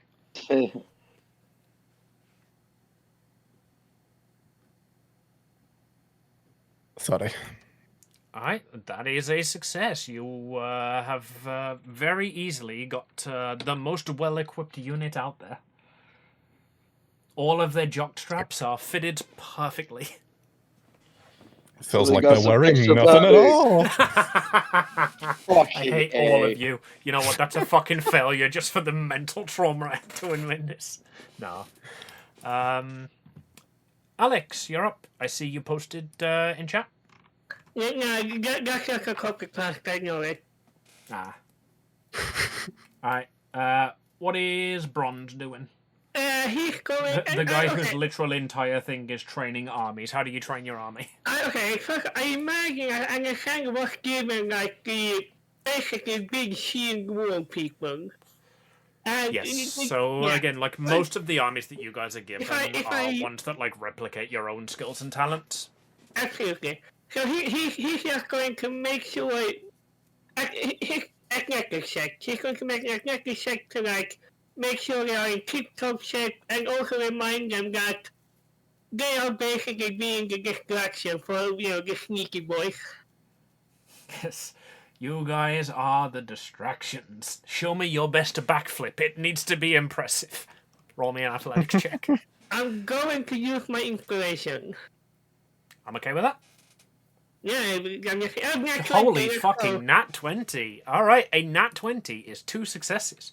Your backflip is so impressive that you also teach all of the other armies how to do backflips too. Sure, why not? You're the game master, you decide. Yeah. Now you're there like making running through the drills with your guys. One of them is like, but sir, there's like absolutely no way we could move like this, and you just look him dead in the eye, backflip on the spot, land perfectly, and continue looking him dead in the eye, and the entire army applauds. Yeah. Perfect. Right. Evelyn. You have a bunch of pink slots. What are you doing with them? So after they learn like how to, like you don't have to always have to fight to win a battle, and there are other ways to, get a way around it. And maybe also not. Yes, we've all heard the song. She's just like, but if you are seen and if you have to fight, no matter what color your armor is, you need to make sure that when they lay eyes on you, that fear is the only thing that is running to their brain. You need to make sure that they know that you are a menace and that they should never dare to challenge you. Looks like somebody wants to use her other plus 17 charisma skill. Go on, intimidation check. I have 3 of these, okay? The more I listen, the more I realize Ebony is very Spanish coded. Yeah, I have 3 things where I have a plus 17 and one I have a plus 11, and the rest is just like, eh. Harry still knows who's going to not be saying that also. A 30. A 30 is enough. So you teach these guys to hide. You also teach them how to scream. Josh, I'm sorry for the trauma I just unlocked.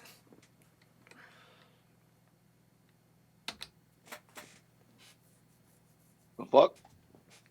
What? I think Josh is still asleep. There's a really No, old shitty emo I'm song here. that our sister used to play all the time called Teach Me How to Scream. It was god awful. Boy. And for anybody considering adding to Pancake Island Radio, it's already on there. It haunts my days. I was gonna say, I'm literally coming to your chat right now to fucking request it. Right. Layla. It's me. It is. You've got an army in front of you, at least a quarter of which are looking a lot more green than when they started. I mean, that's a normal color to be, right? What's wrong with being green? Miss Layla, It ain't easy, please make us stop licking the swamp.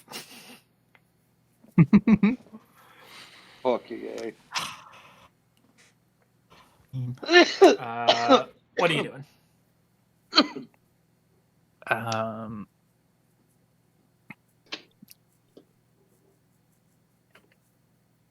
How about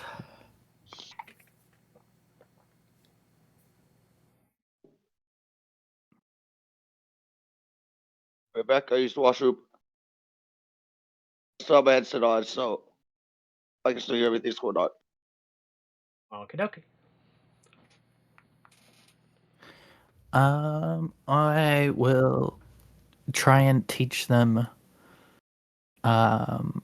better positioning and quicker uses of teleportation by getting them to feel out ley lines in the ground and investigate like not investigate, what's the word, inspect maps.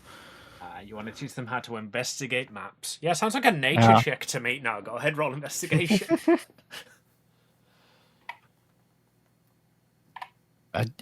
Yeah, okay.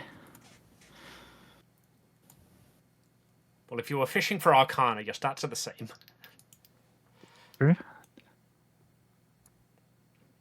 It's trying to roll. I think they're just confused that they've fished for Arcana twice now. Not gotten it either time. No. It's like the first one I was not being rolling. mean. The second one I at least decided to pick something with the same stat to be mean with.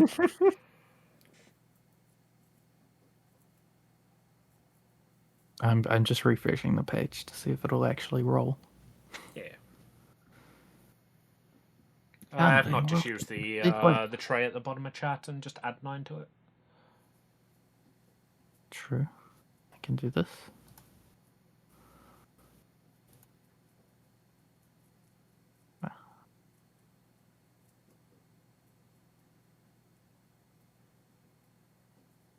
Weird. Oh, there we go. Oof. God Rip damn your it. rolls. Can I use a luck point to re-roll it? You can, go ahead. How many luck points do you have? Oh. 3. Oh. Right. Fucking view bot. That's interesting. So a nat 1 is 2 fails. Oh no. Luck point lets you take the higher still. Alright. Right, so that is a single fail. You have subjected this poor army to torture. And as you're teaching them how to lick the ground and taste the magic, you're like, alright, I've got a better idea. Instead of tasting the magic, you can feel the magic. Everyone on your hands and knees, try and find a ley line. There are no ley lines in this area. So the entire army, like the ones who aren't throwing up from trying to lick the ground, are now crawling around on their hands and knees trying to pat the ground. Thank you for this comedy show. I'm loving that.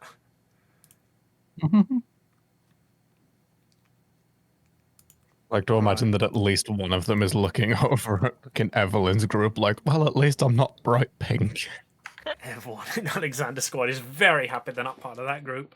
Yeah, it's gonna be a weird like after this battle is over, those squads are gonna be meeting up and be like, She had us lick the ground. We were wearing pink. He wouldn't stop talking about military tactics. The last one seemed normal. Like, yeah, there's one group that's just like, hey guys, look at this cool sword I got. Look how fancy it is. I had to roll in dirt for 2 hours to perfectly hide anywhere. I still smell like dog shit. Danny's battalion are still not able to be found. No, I'm glad this is going, dude. Speaking of Danny's battalion, yes, it's your turn. You're up. All right, so see how my battalions get over we found, but they're still in the area. This is where I'm gonna call out to the assassination squad. Like, hey, assassination squad, you guys are doing very freaking well. Cause the person I tell you that can't even find you, but I need you to pull out some, just like pull out some bean bags or something that are non-lethal.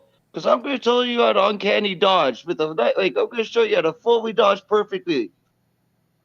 Pretty much, we're gonna roll, dive, dip, dodge, and everything. If you can dodge a beanbag, you can dodge a ball. If you can dodge a ball, you can dodge an arrow. All right, sounds like an acrobatics check.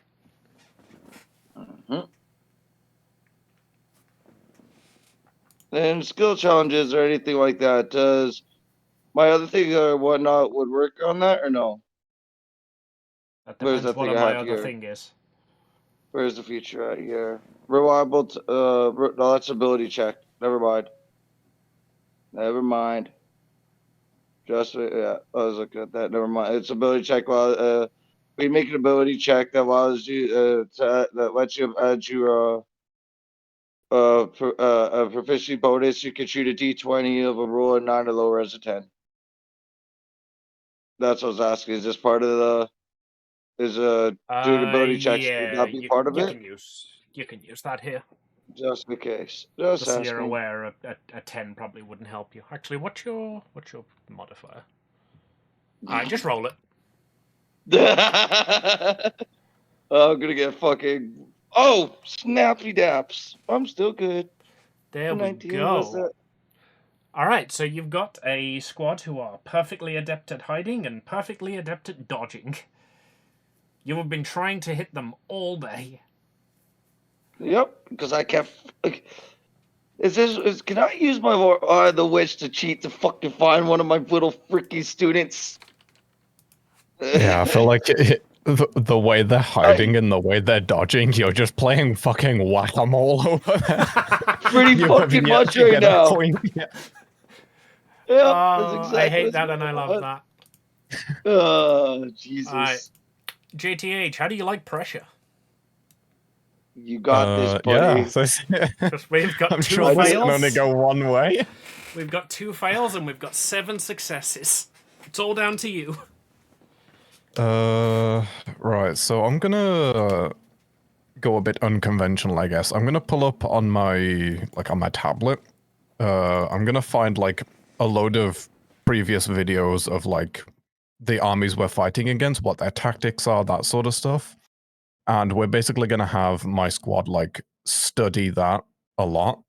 Fishing for history here if you can't tell, but we're just basically gonna learn how they fight so that we can better, like, stuff like the archers are going to be over there, so we know not to go in this obvious line of sight. These people here are weak to this type of magic or this type of attack, so the people who are good at those go this way, that kind of thing. Alright, let's see if you're paying attention. What army are you going to be fighting?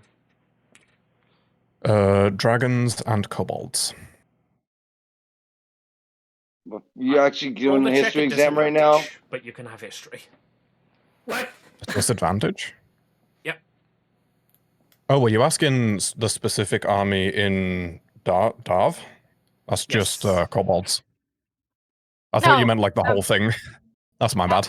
It's at least one dragon will be there. Was Evelyn's suggestion. There's at least one dragon there. Roll it at disadvantage. You can do this. Disadvantage. Oh please! Oh please! Ah, fuck. No. Oh. That is a 20. That is a fail. Do you have anything? No, that's you didn't. Do you have a inspiration? I do, yes. Use it now. In that case, Yeah. it would have If been I a use it, that 16. would just cancel out. The other one was a 16, so that's a 32.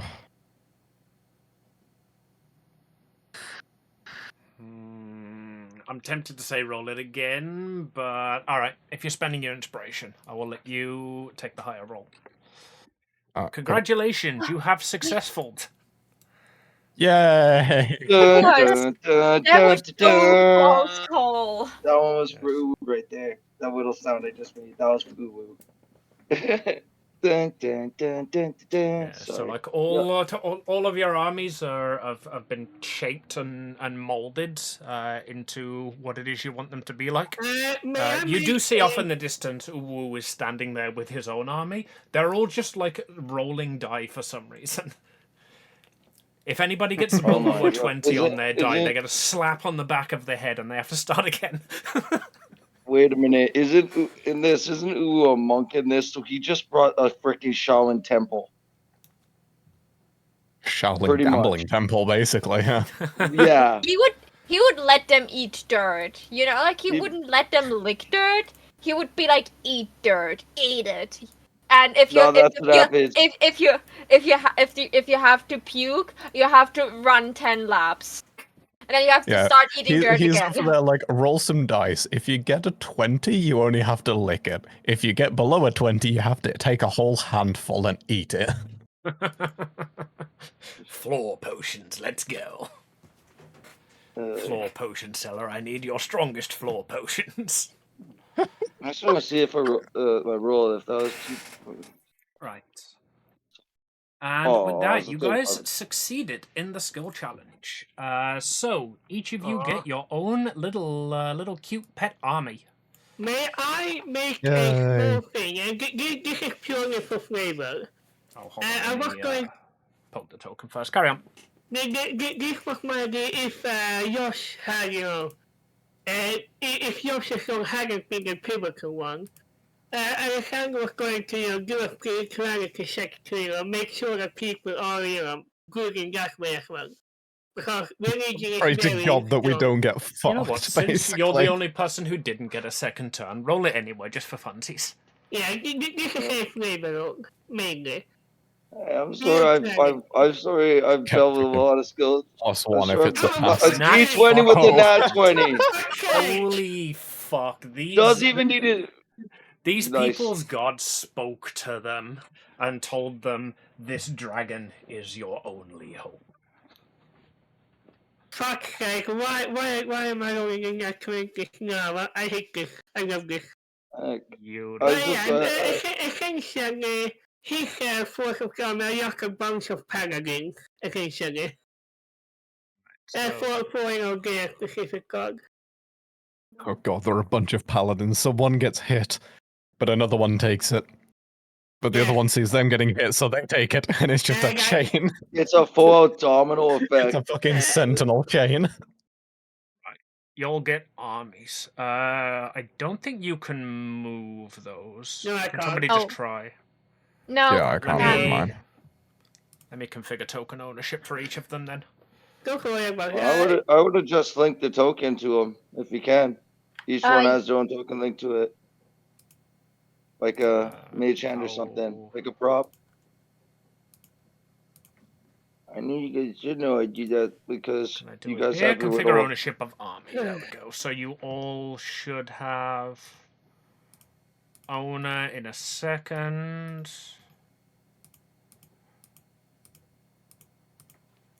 Right, you should all now be able to move the armies. Well, yep. Yeah, we can all move all of them. Good to know. I'm going to move my army to the side here so he's a bit yeah. Right. Should I try to change the frame color for one of the armies to see if that is just for one token or for all tokens? That way we could distinguish which one belongs to who. If you double click on a token, you can edit it. Mm. Like That I will just edit did, like I that don't know. instance of that token, not the base character. So you should be able to edit them if you want them. I just did that properly. But yes, so the way these armies are going to work is they will go on your turn. They will have one action. I have listed on the token the 4 actions that they can take. Advantage gives you advantage on your next attack. Heal will restore 2d10 of your hit points. Fight, they will attack for 5d8 damage. Or follow my lead. This one is a recharge. So if you guys hear me complaining about dragon breath weapons, the way they work is you can spend that. They will essentially take your turn. They will act as your character, so you can just have them you can just use them as a second turn. When you have used that, if you want to use it again, you need to roll a d6. If you land on a 6, you can use it again. If not, you have to use one of the other options.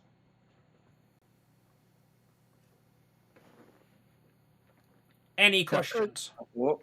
I would need a reminder later how for my knees work, but yeah, I'm good. I should just double tapped everything. I tried to click my things and it over tapped because my keyboard's mouse was all fucked. Sorry. So I'm just adding all of the names of the commanders in parentheses after the thing, so when you hover over it, you can see. I was trying to change my name. I was trying to change this name for it on this one here, but I don't know. With the token configuration, would it change the token's name for everybody? Yes. Yeah, that's that has been done now. Sweet. As I was gonna say, I wanted to put my name for D. I want my name to be from Army DAS, Danny's Assassination Squad, DOS. DOS Army. Leave it as Army Saloon now, just so everybody knows what's going on. Yeah. Think now. Can you put the text for the roll the rules for the army in the chat, please? What, sorry? You said the rules for, like, what roles do what for the armies? Can we just get, like, a written version of that so we don't have to keep asking? Each of the abilities can be expanded to show what they do. Follow my lead. Apparently, I never got around to finishing. So I will put follow my lead in chat. I'm just deleting the things when I accidentally quadruple tapped on to the token, but yeah.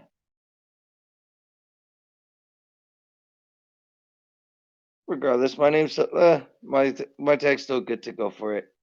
It's still it's actually it's just spelled differently. It's just abbreviated. Good luck with this shit. So go.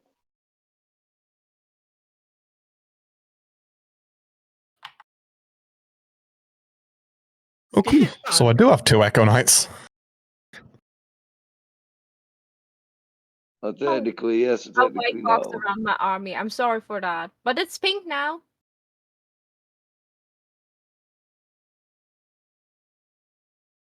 Yeah, gay is acceptable.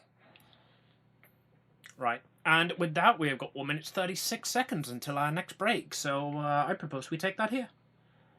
Yeah, that sounds like a good idea. Yeah. When we get back, you guys will seize the Bearded Mountains.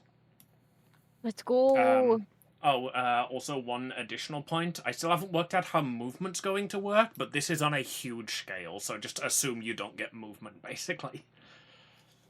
Okay, so we assume we're always in range for the things we want to do. But opportunity attack is probably like almost out of the question unless it's like specifically said this thing is like standing in front of you and moves like away. you are fighting like armies against armies here. Opportunity attacks isn't a thing, and like 30 feet of movement on this map would get you to Tiamat, so. Yeah, food time for me. Right. Yippee. We'll be right back.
And then I said, "That's no doom Greetings, scrolling. That's my gamers. wife."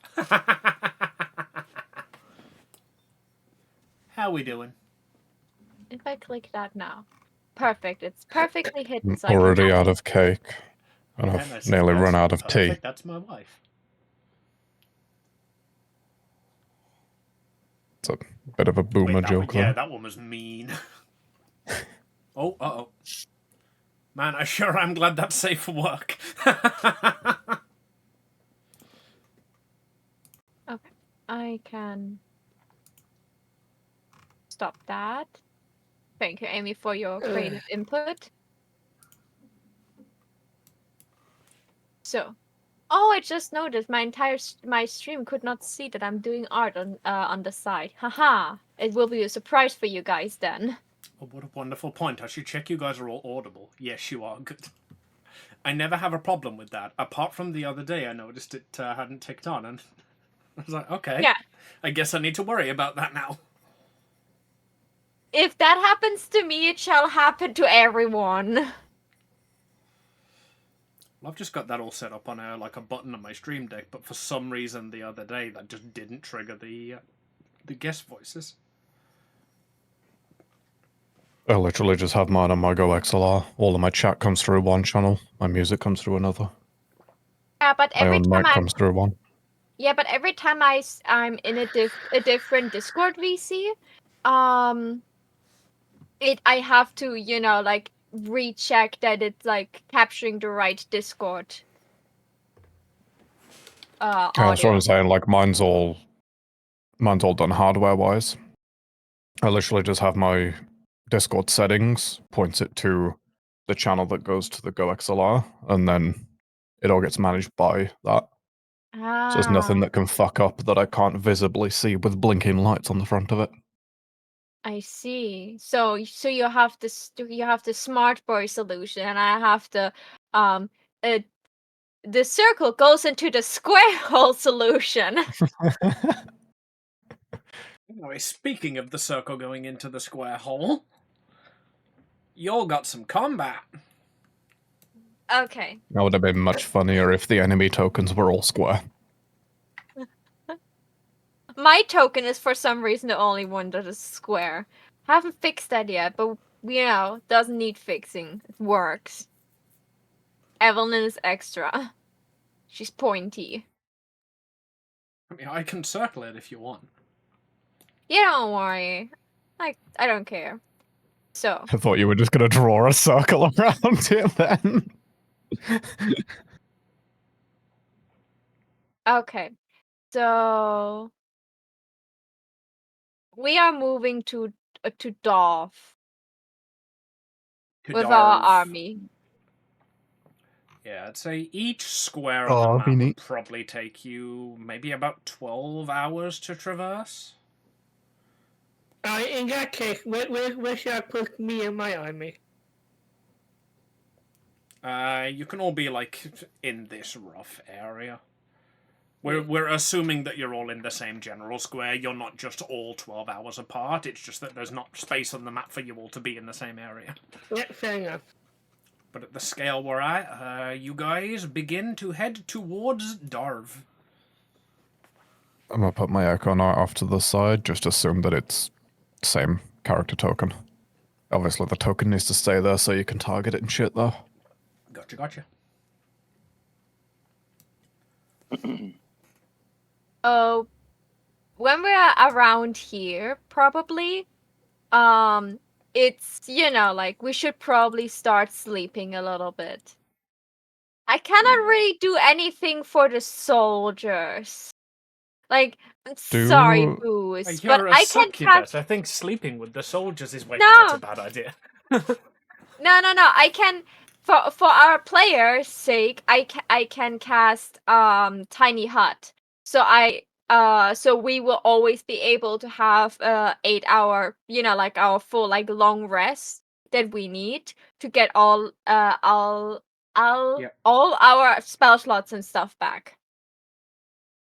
But I cannot do that for the soldiers, so they have to, if we're all moving together, I can sort of sentinel for us. Because I've got me and the Echo Knight and any other fucking elves who don't need to sleep can just basically stay up with me and protect everyone. Obviously, the tiny hut won't be able to fit all of the I was gonna say entities there, but So we won't be able to tiny fit hut all of us in. But we can have like a patrol around to, alert if anything's happening. Yeah, the tiny hut will basically be able to encompass you guys. Essentially, the armies are armies. They're used to setting up camp, and they do all that throughout the night. If you guys want to set up a watch, you can do that. If you want to assign your armies to set up a watch, you can also do that. I was gonna do the same thing. So my characters were stealth. Yeah. I'll let my army sleep and do whatever they need to. If we're all like in the same sort of area, I can try my best to guard all of the armies. Uwu normally stays up with me as well, so yeah, like assuming we're playing their character as they would normally do, they can probably basically get the other side of the patrol. Yeah, normal Uwu just needs for non-existent characters, they're essentially autopiloting behind you. Yeah, so Uwu needs only 4 hours of meditation, and you need only 4 hours of, like you can't be awake, and do like I small literally tasks. don't need to sleep. Yeah, no, but to get the if I benefit need of a long rest, if I need a long rest mechanically, I can do a short rest. I don't need a long rest currently, though. Yeah, so like you would be awake. Well, the others are sleeping. I need my luck point. I need my 1 luck point back. That thing will probably save my ass in battle. I need all 3 of them. So who needs a long rest? Who has spent resources? I don't think I have since the last time we played. Layla and we just had a skill challenge. Some people use skills for that. Oh. And it's just like, this is not really that we get a long rest. This is more like you just told us for like 1 square we need around like 12 hours. So after 24 hours, latest thing, we should probably all have like right, before we. Everybody who mechanically needs a long rest, come over to the left side here. Everybody who is intending to have their characters keep watch, come over to the right side by Josh.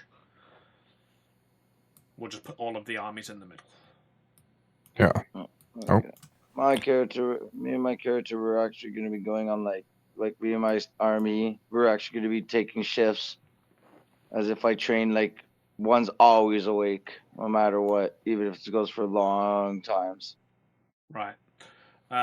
Whoever is keeping watch, roll me a perception check. You can take advantage because your army is there with you. Like, you will have assigned soldiers, obviously, from the army to also help with the watch. I ain't too sick. Wow. Boy! So we all wake up dead. Cool. Yeah, I should have stayed up in there. Oh no. Can I take my passive perception instead? I imagine this is because we are like in a deep conversation. We don't know what the fuck is going on. We're just like, everyone's asleep, everyone's chill, there hasn't been anything in like 4 or 5 hours. I reach into my bag to like get a couple of beers or something and set up a chair. As I'm reaching for the bottle opener, a bunch of people come to us. Yeah. Right, so, Evelyn and Pet, you do not get a long rest. I will allow you the benefits of a short rest. But as you have all set up camp and you're basically looking toward the mountains to see if anything is going to attack, the blackened sky emits a loud crackle of thunder, which lands directly, like, in between, basically, and it's like slap bang in the middle of everyone's camp. Okay. I have something for this. Hold on. I don't think you can counterspell the sky. It's just gonna walk out and be a fucking lightning rod. It must be on the DnD Beyond version. I don't think it got ported over because it's a custom item. I have a ring that allows you to sleep at will, and like just get the up, like snore ring, ignore yeah. everything. Yeah, the snoring. Yeah, I That's just need to beautiful, point at. I think that's on my sheet at the moment. I might be able to... So what's Should I happening read here, out right, what is Tiny you- Hut is doing? Yeah, you guys are in the tiny hut. You are able to take an 8-hour-long rest. 4 hours into it, you're attacked. You can stay in the tiny hut if you want, but you're not in this combat if you do. At the moment that this, I'm just. Oh, there's no description or anything. Let me add F1 to combat. Yeah. Is this a large attack or just Uh, kind of small? If it's on your person, then Layla wouldn't be wearing it, I guess. Oh, you wouldn't be wearing it or you'd be asleep. The effects of it is literally as soon as you put the ring on, you fall asleep and you snore loudly. I imagine I've been using it to... No. It's the user gains the ability to sleep on command. So it's literally like you give it to an insomniac and then they just lights out in 6 seconds. Yeah, I've been using it more for That's my pranking purposes by doing things like walking up to Evelyn while she's asleep and just slipping it on her finger so she starts snoring really loudly. Oh yeah, that would work as well. It does force you to Like, snore. I've been using it when people are already asleep. Oh, Mitch's edit to the token also updated this one. All right, so I guess the dragon army has also got a pretty elf lady at the front. Just pretend it's a pretty dragonborn lady. I did not know that editing the army token was just.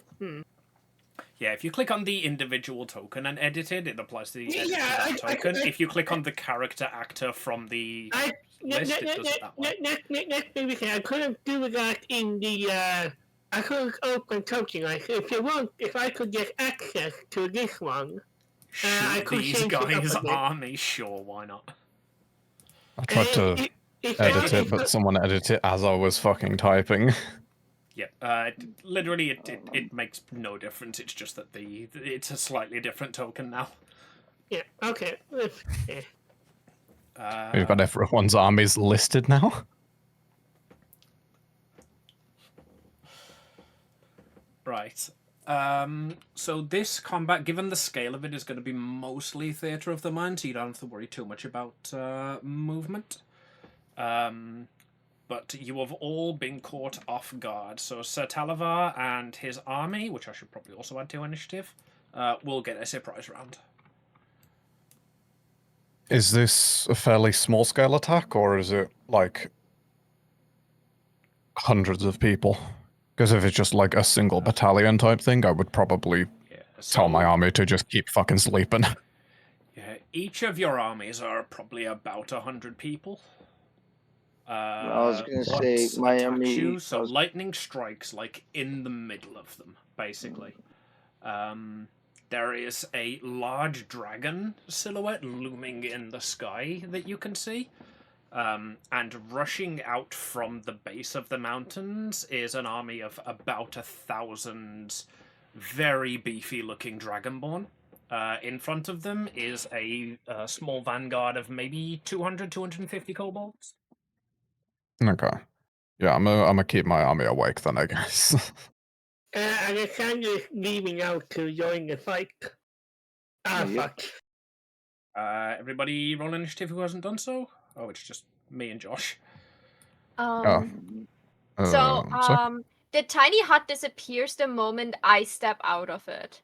But as long as I'm inside of the tiny hut, I cannot be attacked. Can I stay inside of the tiny hut until, it's my turn? You so can that stay way, inside of the tiny hut for the surprise round, yeah. So, as long as Layla and I stand inside, we can at least not be attacked. Yeah.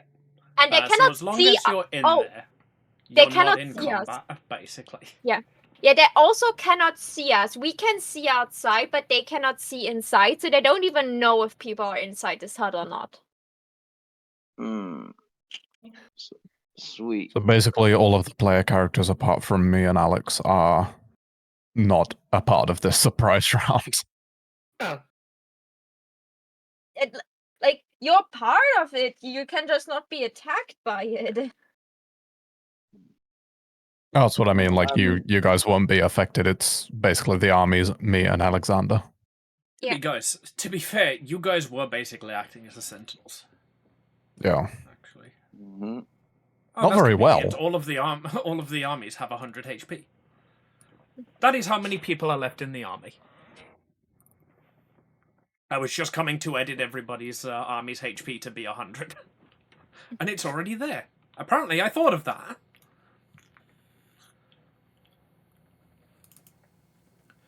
Right, so, the first thing that happens is the lightning strikes. It is going to basically hit slap bang in the middle of the armies that are resting. So each of them is going to lose 5 people. So I will remove those. Army, shoot these guys. Army. Oh, that was me. That was my roll. I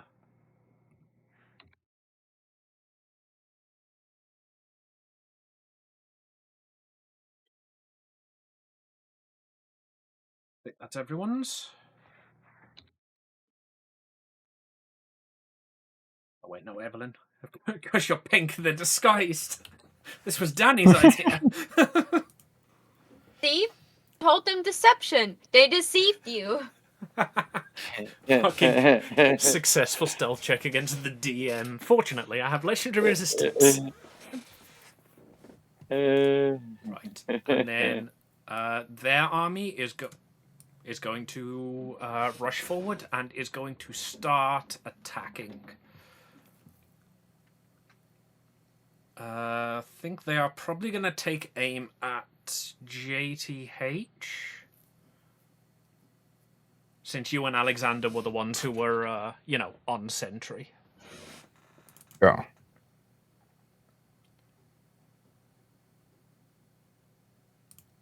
Did I actually... No, I didn't actually code that as an attack. Right, so that's just going to be a 5d8 against you. Does a... Alright, I forgot to actually give it a thing. Does a 19 hit your AC? Nope. Right, so a volley of arrows flies past you. You manage to avoid it as this army, draws in. And now we go to the top of the round. I like to imagine one of them hits the bottle that I was trying to open and just pings the cap off. I'll just hold it in the air and be like, thanks, guys. Really makes sense for the surprise round. Like, you were Yeah. there, you were trying to open your Hold bottle. up. There's a Thanks, rain of arrows. Wait a fucking minute. Right. So the dragon that you can see silhouetted in the sky, the absolute fucking huge figure, is going to use his turn to turn invisible. Huh. Danny, you're up.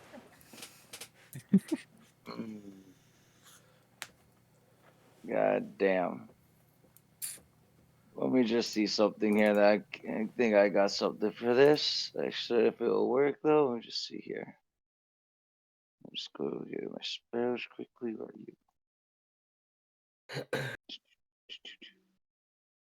you? Alright.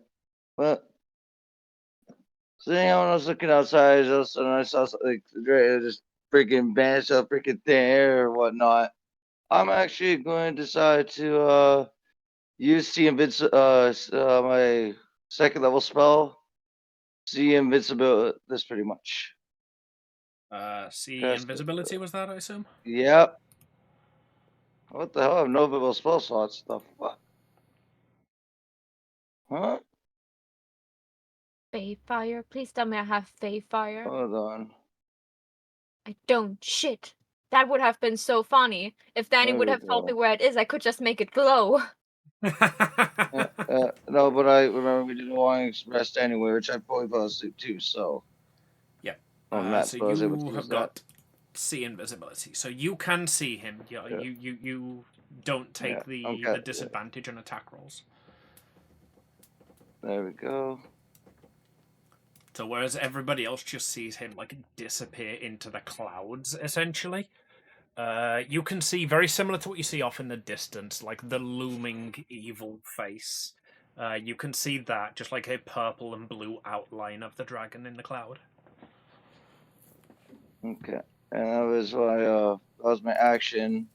I have movement, action. That's about it, pretty much. Unless you use like a cantrip, pretty much, right? Yep. You've also got your army, because they act on the same turn you do. You can use one of their 3 actions, or you can use the recharge action to essentially just take your turn again. Let me just see here.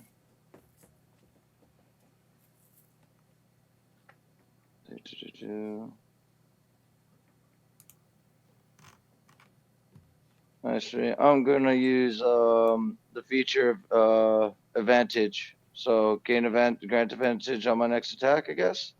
Okay. So I just click on that, right? Yeah, I Just to haven't see, actually that's what coded those in as attacks and abilities, so we'll just remember that you've got advantage. Okay. Alright, I haven't actually begun the combat. Right. Evelyn, you're up.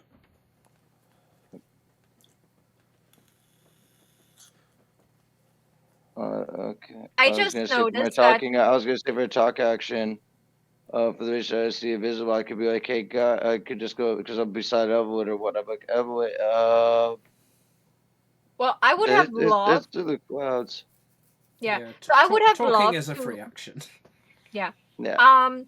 If someone would tell me where exactly something is, would that count as a creature I can see?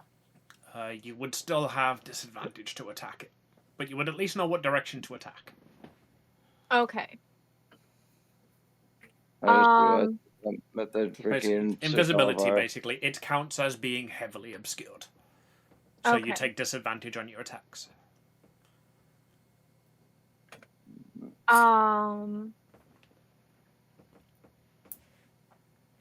I've just realised how cruel this is as a DM. I've given you guys Mustache Dragon, and the first thing he does is turn invisible, so you can't see his token.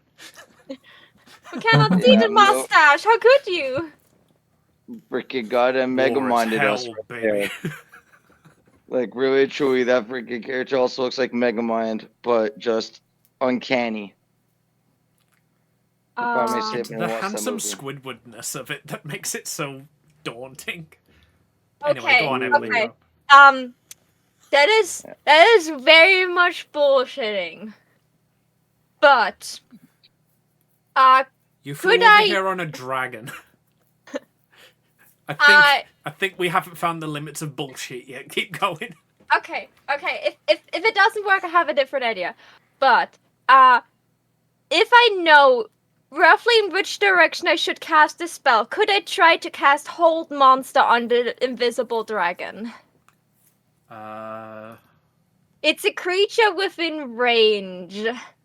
But like that I can see within range. So you say it's very heavily obscured, but I could maybe very specifically. If it says you need a creature you can see, every spell set says like I need to see something to attack it. So that's why I was like asking if Danny would literally point upwards into a direction and be like, they're roughly so many feet away from you.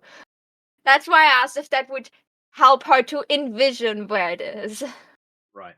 I would do that, but I don't want to go with the freaking. I would want to go as DM's ruling, especially with the visibility, because I'm one of those people that use that shit too. So if that happens or whatnot, the DM could be like, Oh, you're using visibility now. I'm just gonna tell the homie that I just used the visibility on. Okay, that person, the Danny's right there. Yep. Ah, fuck. So roll a luck That's check. yeah. Okay. There, luck. Normal. Please, Evelyn.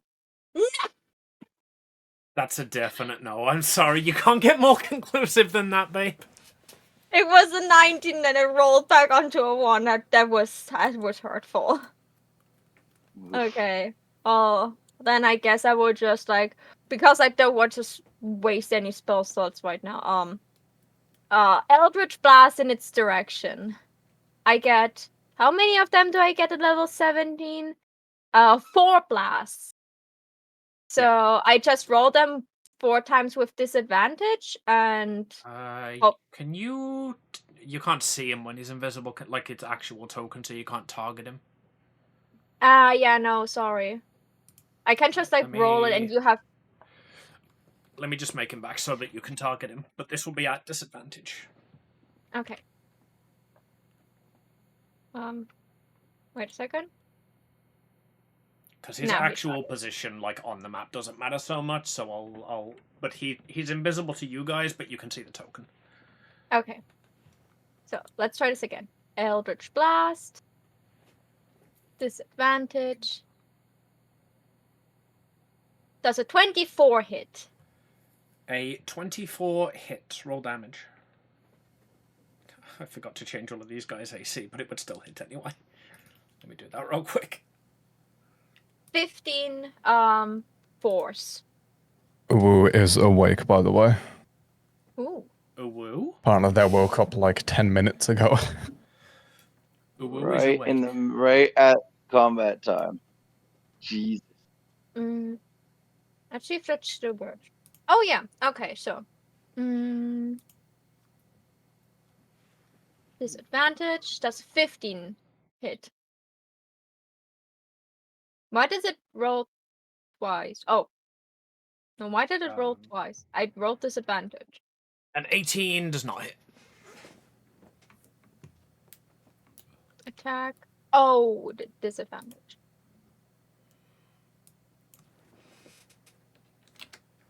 So 18 doesn't hit. So that was 1, 2, 3. I don't know what this second 18 came from. 4th time is the charm. Come on. You have 4 attacks? I get 4 Eldritch Blasts. Ah, right, I see. Does it 26? The 26 hits, yes. Okay. Damage. Normal. 9. Also, of course, to cast the spell, I stepped out of the tiny hut and the tiny hut disappeared. Yep. Because I'm pretty sure it's not allowing me to just open the curtain, shoot out, and take the hand back in. Yeah, even though I would. Not.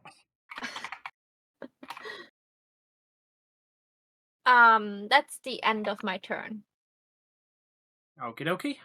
Your army goes? Wait, let me just quickly check what they were able to do. There are also some armies there, right?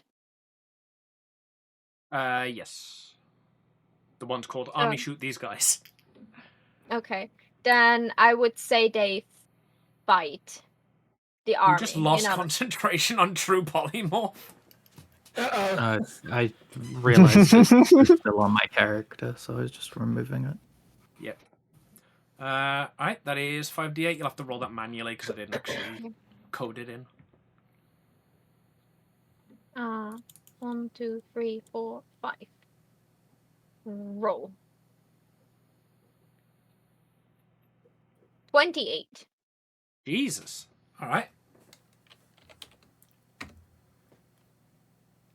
You hit the arm, your army charges in, blades above their head, pink armor sheening, and you manage to carve out a decent chunk of the Kobold Vanguard, and you take out some of the Dragonborns that are behind them. Very good. Are we meant to be able to see the health of the army? No, currently, but it's attached to a token that you guys have all got control of. So I see. I cannot see the help of the army. If you Oh, look you at the mean top, on- there's the red Oh, bar there. filling up. yeah. Oh yeah. Okay. That's the end of my turn. Although I suppose if it's just people remaining in the army, it makes sense that we would be able to look over and be like, yeah, there's about a third of them gone. Yeah, you'd be able to get a good gauge. To be fair, that does need to be higher, because I said this was like almost 1,000 people in it. I'm not going to make their HP that high.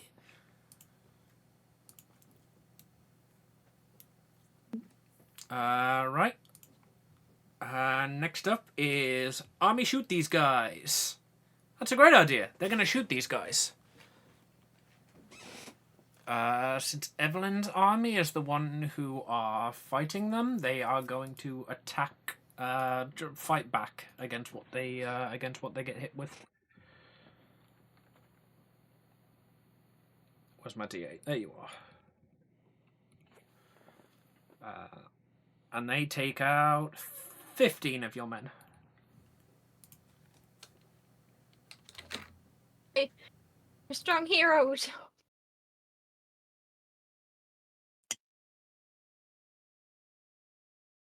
Alright, So Layla, you're up. Oh, sorry, go ahead. So if you say they take out, and I would say afterwards they heal, does that mean like those people that are out just laying unconscious on the floor, and if I don't, start healing them up, they will die?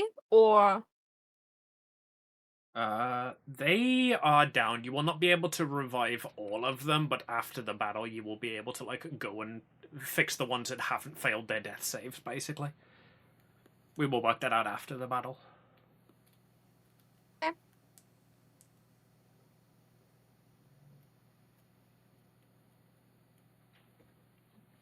That was it. Run. Nuke them. Right. The great thing about armies are really fireball sized. But yes. Teach Go on, them let's go. fear. What what color is the army? What is this scale denomination? They're made up of like Scale denomination. they're made up of varying degrees of dragonborns. Almost all of the kobold are red. The dragonborn are a good mix between gold, blue, red, and green dragonborn. Gold, blue, red, and green. Gold, red, blue, and green. What does that leave?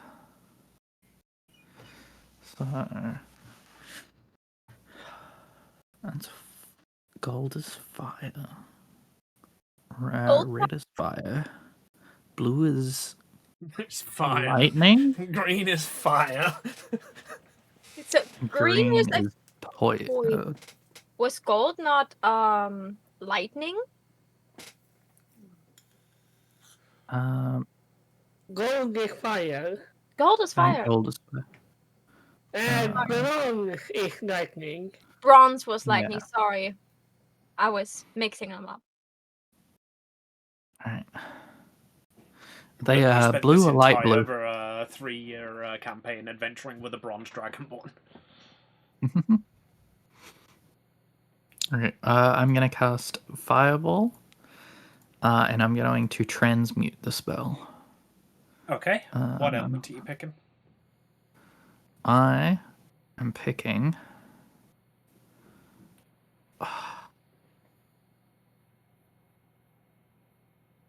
It would all hit them, right? I've got the choice between wait, where the fuck is it? It's basically Radiant, Necrotic, and Force you can use, isn't it? No, you can choose between acid, cold, fire, lightning, poison, and thunder. So I'm thinking either cold or thunder. Roll me an Arcana check. If they wear metal armor, thunder is literally is like even more hurtful. Thunder sound, basically. Yeah, Yeah, was not that's why I was thinking of thunder, but Not I wasn't me, sure. electricity, probably what you think of, Maho. do I not have a thunder wave that says if it's like Some of the spells are named thunder and do lightning damage. With that 21, you can quite confidently intuit that cold would do the most damage to the highest number. Okay. I will transmute I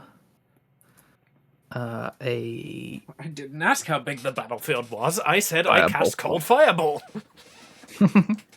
Ice ball, go! It's a snowball fight. Oh my god. Only you guys could make a war under a blackened sky with a dragon you can't see into a fucking winter vacation. I was about to do some of the same thing, but no, I got to change it up. It'll beat me to the punch. Or should I beat to the ball? Right, that is a dex save from them, isn't it? Yeah. I was thinking of Shatter, and Shatter has like, a creature made out of inorganic inorganic material such as stone, crystal, or metal has disadvantage on saving throws. Non-magical objects that isn't being worn, carried, or takes damage from the spell area. That's why I was like, wait, would that not like be more effective? Right, with holy shit, that really is a nuke, isn't it? All right, with a 20, the bulk of them are gonna fail it. So roll the damage.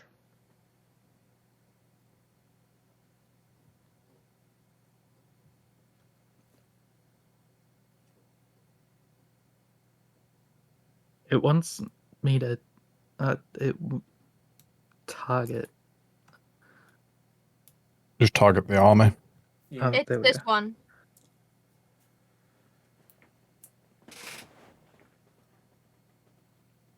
That is 31. Alright, so that is, yeah, it's easily enough. Like, you killed just 31 soldiers out of the 200 that are in there. Crispy Dragonborn, or icy freeze-dried. Freeze-dried, there you go, yeah. Flash frozen. You turn them into popsicles. Motherfucker's looking like the fucking squirrel from Ice Age.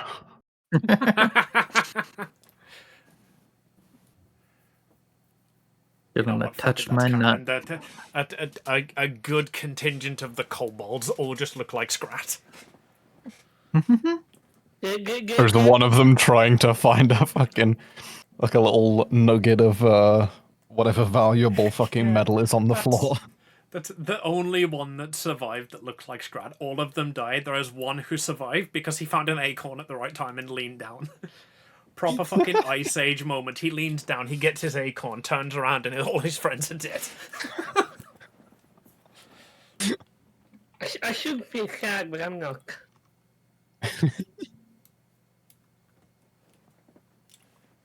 Right, you got anything else on your turn, or I'm still on the. And then yes, I will attack with my army. Alright, 5d8. Is that going to be against the army, or are you going to try and hit Eldragon? Against the army. So I don't have to roll to hit? No, just roll the damage for it. So the advantage thing just gives me advantage on my attack.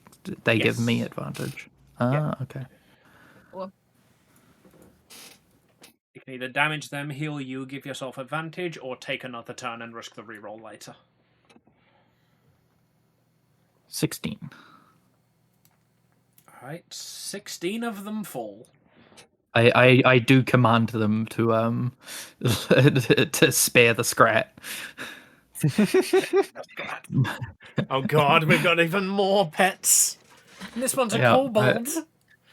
Do you understand how much of a Oh, stereotype you guys are? God. I mean, hey, I've already got a rat. What's a squirrel? You really think Layla will let this kobold stay as a kobold when she makes it to her friend? This will turn into a squirrel very soon. It depends. Pancake Might be Island more Zoo is going to interesting be in this- fucking interesting when we're done here. Speaking of kobolds who we're friends with, Alex, you're up. Yeah, yeah, Alexander's going to basically just lead the army and just a charge, you know. If you play like Dungeon games, he basically just like takes his army like this enemy army and then see what happens. Basically just attacking. Okie dokie.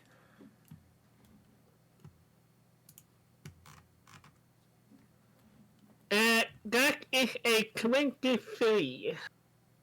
A 23 will hit. Roll the damage on that. Cool, one moment. How do I... No, wait, I think I need to go into items. Where does the first forge? Ah, damn it, here we go. This is one-handed because I'm holding a shield. 20 damage. Of which 8 is radiant, if that matters. So you charge heroically through this army, commanding your own to do the same, and you manage to slice your way through a decent chunk of them. Cool. Will you see me do it again? I got you. No. I'm adding that to me. Yeah, that is a miss. Cool. And the army is going to do the fight. That is 5d8. No, I was suspicious that 5d8 might be a bit too low, but it seems to be Correct, exactly wrong. on the money. So basically, the army deals about as much damage as Alexander does, which is fair.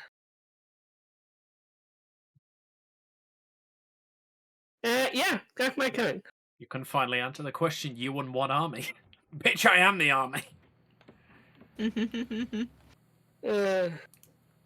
Alright, JTH, you're up.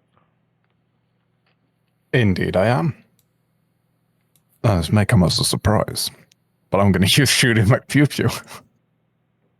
Targeting the army. Okay. Alright. Attack 1. Alexander is just going Dynasty Warrior on these assholes. Oh my god, nat 20. Fucking hell. Okay, that is a nat 20. Can we just say I kill them? Fucking arrow rain. Pull goes It's pull. That so is a 6d8 brutal critical. Let's just I think the roll, army see is what not happens. standing I will anymore. Alright, roll. with a 68, they do still have some people in the army who are alive. Oh no, 6d8. Oh, Plus right. the damage I do.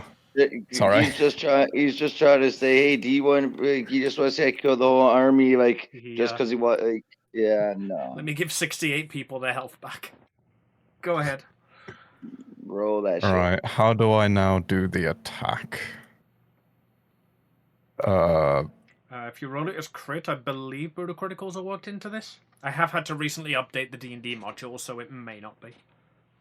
Yeah, I'm not getting an option to do... Ah, there we go. Jesus Christ. I'm just blind. I was clicking on the roll thing.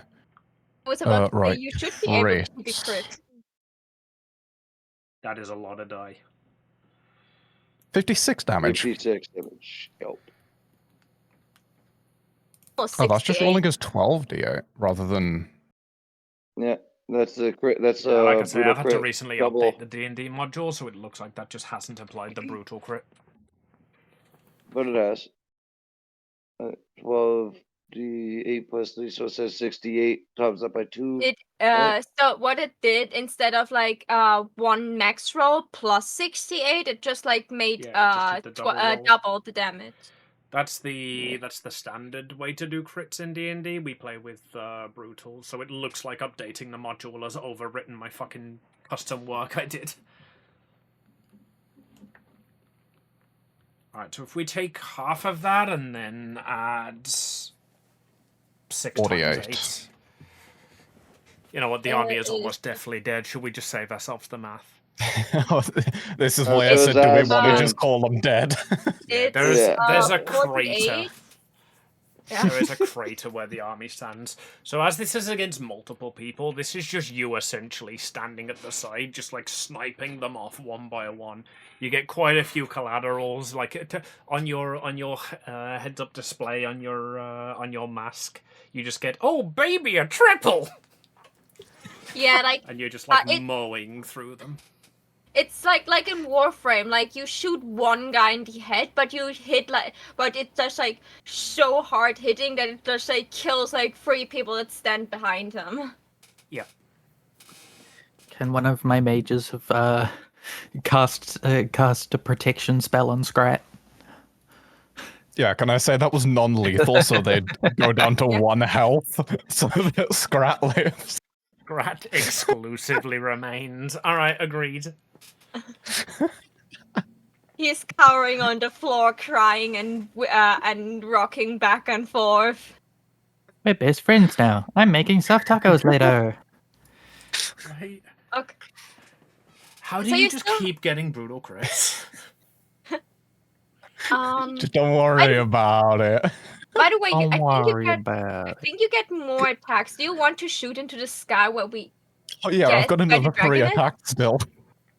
Yeah, let's hope you hit the wing or Well- something like this. I need that thing down on the floor or Where was the visible. dragon last hit? Has anyone actually hit it yet? I hit it with my 6 seconds ago. Yeah, Evelyn Probably. clipped it with some Eldritch Blasts.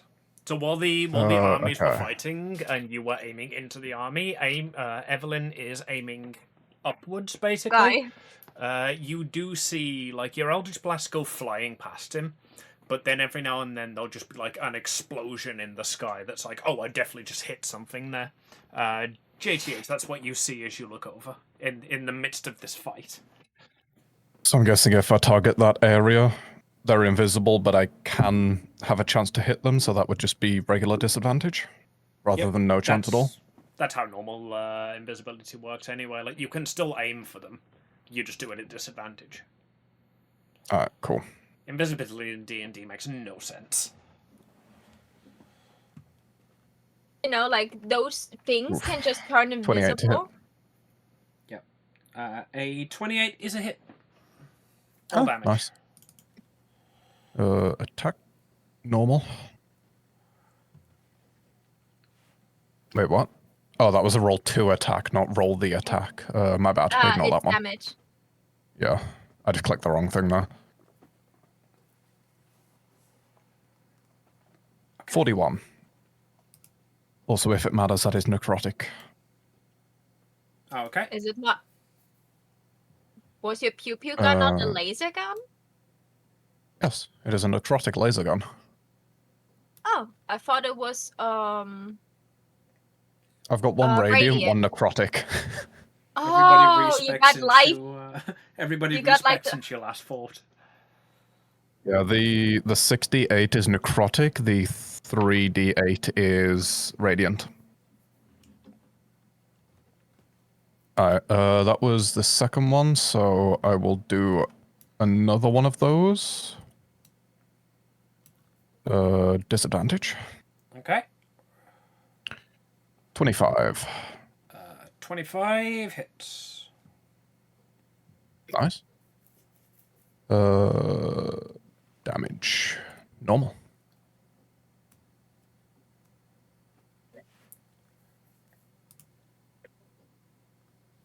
Okay. 45 damage. Again, necrotic. Oh, Christ. Christ. That was 3, wasn't it? Yes, that was your third. You had 1 on the army and you had 2 on the dragons. Need to find my feats and make sure I'm definitely right.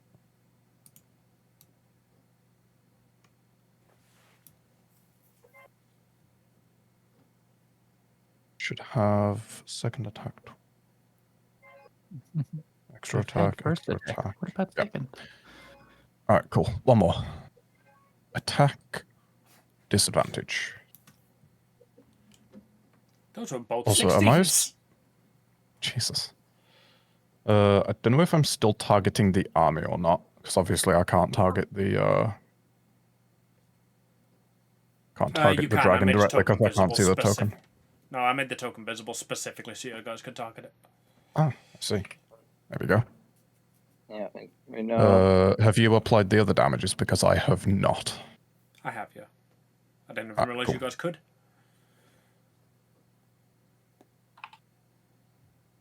That one should, hopefully, auto-apply.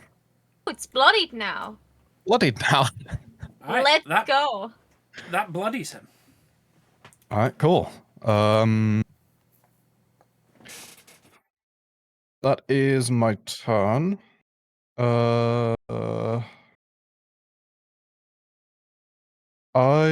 am gonna take advantage for the army, so that my next turn, if he's still invisible, I'll be able... Actually, can I do this? Can I take the army's turn before mine? Next turn? Yes. Okay. I will do fight then. Because I don't know if he's still gonna be invisible next turn. If he is invisible, then I can just use it before mine. So fight instead. Since he is invisible, this will still need a roll to hit, so roll a d20 plus, let's say, 8. 20 plus 8. Roll. Nice. They shoot They their hurt itself in feet. confusion. Yeah. No, I won't kill any of them for a nat 1, but they're like aiming upwards with their arrows. And like none of them are coming anywhere near him. In fact, you can see the arrows like redirected essentially as his wing beats are just blowing them away. Cool. Well, if he attacks us now, he has to become visible again, right? Probably. He better be. I have plans with him. Right. It is Satalavar's turn. He is going to use his breath weapon. Can I get a wisdom save from everybody as it encompasses the battlefield? In that case, I'm going to move Alexander away from your case so he doesn't get my bonus. I mean, we were literally stood next to each other sharing a beer, but I guess. No, Alexander's on the front line. That is, you know what, that you is moved fair, up. actually. Yeah. I'm also going to move my army there as well so that they also get the bonus. Yep. Is it wisdom save? Yes, wisdom save and throw. Cool. Oh, wait. I need to check something. Well, 14 will certainly not save me from whatever that is. You want me to roll for my army as well? Do I need to roll for my army too? Okay. Yes. So 2 wisdom saving throws? This breath weapon, is it a random question? This breath weapon, is it a spell? Just no, random it question. is a breath No, weapon. it's So a breath weapon. from the clouds above, essentially a purple mist descends downwards and just starts coating the battlefield. Dang, there's a reason why I was asking that.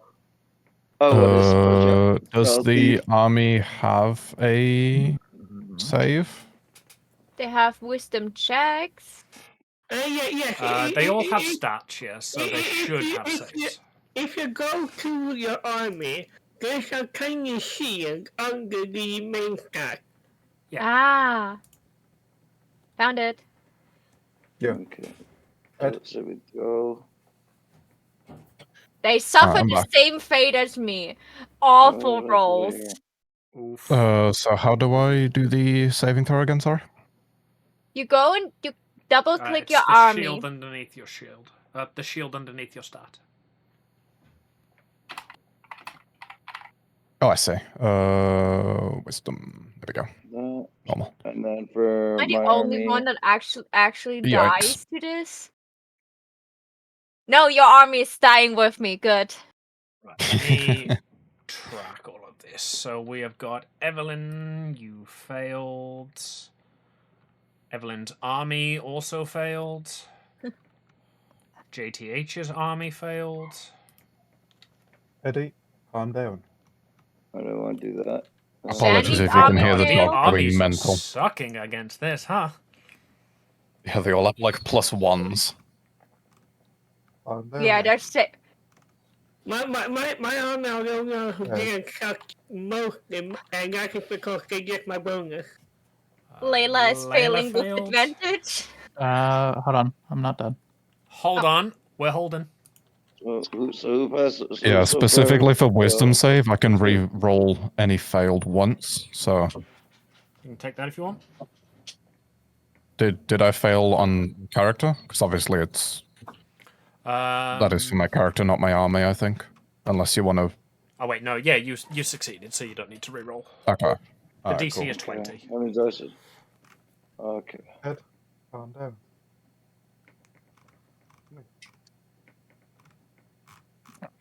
Oh, there we go. Okay. Jesus, that's a That's lot of fine, bend yeah. locks. Alright, Oh, jeez. how bent Christ, is your Ed. lock?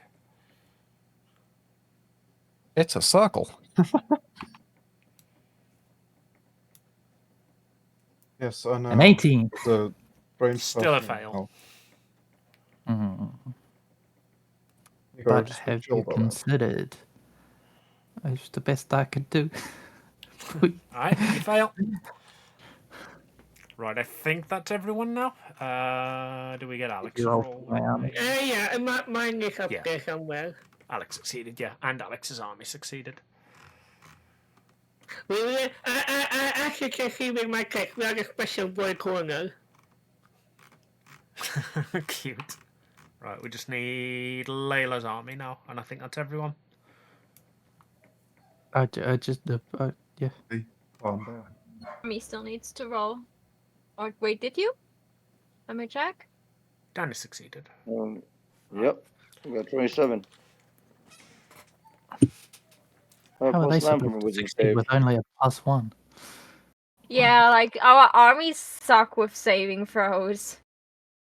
It's an army, though. Right, so That's everybody. why people Oh, why am I- themselves. These wizards suck. They have minus awful sorcerers. They're so uncharismatic. Right, so how fucked are we, Amy? Ed, calm down. So everyone who failed that, you are now euphoric. You are absolutely ecstatic. You're also very confused. At the start of your turn, Okay. you need to roll a d6. If you get a 1 to 4, you can take no action. You must use all of your movement to move in a random direction. Okay, so what condition is that? Eddie, no. That's not actually a condition. That's an effect of the spell. I was just looking Okay. for the condition to apply it, but it's just on the Euphoria breath. Okay, so could you just like name the things that affect us in the chat again so I can scroll up later again? Small update. Eddie has figured out how to open pull doors. Uh-oh. Nice to know. Yep. Right, so can I just send this to chat? Eddie, calm down.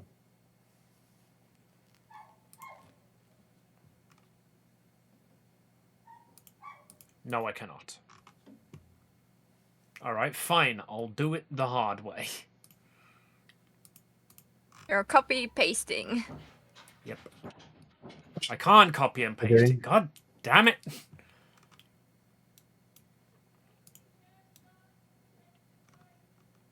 You're doing okay there, Amy. 1 sec. No, apparently you can't copy and paste out of fucking Foundry. Right, so at the start of your turn, you need to roll a d4. A d6. If you get a 1 to 4, you lose your turn, basically. There is also a second part to it, where if you roll a 5 to 6, you still lose your turn, but can save. I'm not going to apply that. That's mean even at level 17. Roll d4. No, roll d6. You said. Yeah. Roll d6. 1 to 4, you can't 1, act. 2, 4.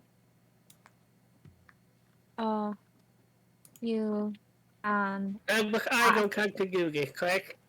Okay. Right, I'm back. there we go. Okay, I'm sorry. I said it. I said it as the army. I had them still selected. I like to imagine this is partially because my army is just more well trained in general. No, your army probably was just like a bit further away from all the backseat army that was like focusing on other things, maybe. Yep. And he is also going to swoop down and attempt to take Alexander out. Is he visible again? This can try. He is visible He as did he do swoops an down. attack. Does a Okay. 27 hit your AC, Alex? Give me a moment. No, I have 28. Go fuck yourself. What? Jesus How? Yeah. 21 from my plus 5 from my plus 3 shield. Defensive fighting style and a ring of protection. I hate all of you so much. Yes. All of this was okay by you, so get good. Oh yeah, I approved it. I expected this, don't worry. I didn't expect a 28. Right, so he swoops down, he attempts to take a bite out of you. You feel his mustache, like, almost fucking tickle you as he just misses. But the battlefield is coated in, like, a green mist that seems to have most of your compatriots and armies distracted. May I? And when he move away, and can I do an attack of opportunity should that happen? He's not planning on moving away, but if he does, you can have it. Nice. Yes, madam. Oh, goody. That means I get advantage next turn. Oh, you don't. Anyway. Oh, yeah, right. You It's got. flanked. That's true. I believe any ranged and magic against it is advantage, actually. It should be. Okay, Speaking of ranged and magic, Danny, you're up. Don't worry, Danny. You're not affected by the green mist. All Your right, army let's is, shoot though. these guys down to 1, so to show the scrat who's. Okay. Do I kill the screen or is it the freaking thing there? If you kill the scrat, then your party will desecrate you. I know, that's They have worked very hard to keep this one little tiny furry kobold alive. There we go, let's target that then. But Mustache Man is staring down your big dragonborn. I've updated the title again. I swear to fucking God. Shoot these guys, but not scrat. Nice. Let me see here what I'm going to do here. I'm just thinking. Allowing you guys control over these tokens was a mistake. This is how we in Foundry can... At least there isn't a daddy token. Yeah, and this is how we can verify these tokens. Verify. Fuck yeah. Don't Awubify any of them. She'll remove our ability to modify tokens then. Hey, listen, I'm not saying that this is our way to do it. I mean, Maho turned hers pink. Mine became what I will call my troop. They're still they still haven't suffered the fate of me naming them. I just want to see if I can cast it or not. Danny, your turn. Carry on. Yeah, I know. I'm just saying that we are targeting down by the Jerry, we're not gonna see if I can use it. Okay. Do 2 slots for that. We're doing third slot with it. I think I can. I'm gonna go like with the magic missile at the dragon. Okay. And then roll. 5 damage. Good job. Yeah.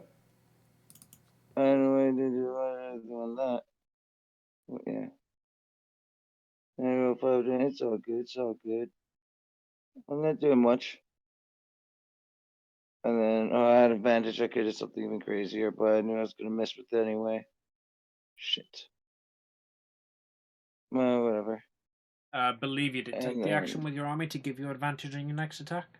But magic missile's Yeah. an auto hit, so I will let Yeah. that persist if you want to like not waste that. I was gonna use for my army. I was just be so I was gonna go with the army and just do the same thing again. Just cause to make it easier of that. Magic Oh. missile or use their attack. Follow my lead allows me to go again though, right? Yes, follow my lead essentially is just give yourself another turn. But, you know, the army does what you would do. So you show them what to do, and then they act. They have your actions, basically. So if I decide to go follow my lead and they decide to, so how many magic missiles would be going after though? From all those motherfuckers. It would still be just the one. I'm not going to give you guys 100 times attack modifier. Damn. 100, that's it. If that applied to me, it would be 400. And I'm just gonna just to be throwing it, just give myself advantage again, regardless of it, just so it kind of persists. Like doesn't persist, Okay. but you know what I mean. Yeah. Yeah. And that was that, and I still have a movement though, right? This is all theatre Movement for is mine, not needed basically, here. So, Oh. the scale it's on, we said that like these aren't Oh, yeah, 6 there's no second movement. turns, and movement doesn't particularly matter too much. No, I was just gonna try to blend into the other armies and hide. That's what I was gonna use my bonus, my cunning action to go and hide it, like try to find out what I was about to hide in the freaking You can hide among the army if you want, yeah. That's That's what I was actually a going really to clever do. way to use your army, actually. Yep. We're a Assassination Squad for a reason. We fly over the shadow. We do what we gotta do. If that means I gotta put a wall in front of me by using them, I'll do it. And they'll do the same. And they'll do the same to me. But that's my turn. All right, Because Miss Horny, you're up. Oh, go ahead, Max. Because I modified the army, I get a you on next message whenever these guys are next in line. I didn't even realize you got you on X messages. Anyway. D6. Roll. I am scared. 4, so you can't move. Alright, yeah. You should have homebrewed that. We can't move. We can't fucking move at all. That is homebrewed. This is weaker. I did not want to apply the full thing. Okay. Is it like a thing where at the end of my turn I can try to save against again, or? No, the actual attack is you can't move. On a 5 to 6, you get the attempt to save. So because I think that's disgusting, on a 1 to 4 you can't move, and then it doesn't apply anymore. Like you overcome it. Okay, so like if I get a next turn, I will be free from this breath weapon effect, or what? Unless he recharges and uses it again, yeah. So I don't need to use my a lucky point to try again to get my turn. Good. I need to roll for my troop too, right? Yes, it's your troop now. Did they fail? I think they failed. Yep, they failed together with me. Most of the armies failed. They rolled a 6. Alright, so the army gets their turn. So I cannot say the army failed and I succeeded. I mean, you could use follow my lead and give the No, it army doesn't your like this. turn, essentially. Okay, because I see the dragon now, right? You do. So while you're running about hysteric, the army remembers your training. They remember you teaching them to be deceptive. And they insert your move here. Where is it? It is... I have too many spells. Apparently, there it is. Is the dragon flying by anywhere, or is it standing on the ground? It is currently on the ground in a shouting contest with Alexander. Ah, that would have been even greater. May the best dragon win. I am winning. I mean, I don't want to say anything, but this one's got a mustache. 1 second, I just need to quickly check something. He may have a mustache, but I have a razor. Come here. And That is in a move I am probably going to regret and retcon later. Since it's the army acting, you don't spend a spell slot for this. I don't! Oh, yeah, mistake. Oh, you, Amy, you already know you made a mistake there. Then how about you You give will me need a to wisdom recharge it. saving throw, please? Wisdom save. Oh, I forgot to buff his stats. You know what? Fuck it. You can have a wisdom save from a CR2 dragon. Why the hell not? Can it even get to a 23? I don't think so, no. It's a +1. No. That is a 15. The dragon is held. So, the dragon is now paralyzed. That's why I was asking if it was flying, because if it would have been flying, it would have just fallen to the ground. I'm a bit upset that was what I tried to do earlier when it was still flying. I wanted to just nuke it to the ground. Oh, that would have been hilarious. Right, so yeah, it's in combat with Alex right now. With like they are trading blows, they are slashing at each other. And as he raises his clawed wing to slash at Alex, it just stops like an inch from your face as the whole person takes effect. Yeah. And like Evelyn is a bit probably still like the confusion slowly wears off, and she just looks over at Alexander and gives him the biggest smirky grin she can muster over the fact that the dragon is not moving anymore. How many people are left in your army? All 80 of your remaining soldiers also give the same grin. They're all happy over this. Like she's turning around like, good job, guys! I know you can do it. Wait, what? Hey, What are more of you now? One may say you're euphoric over it.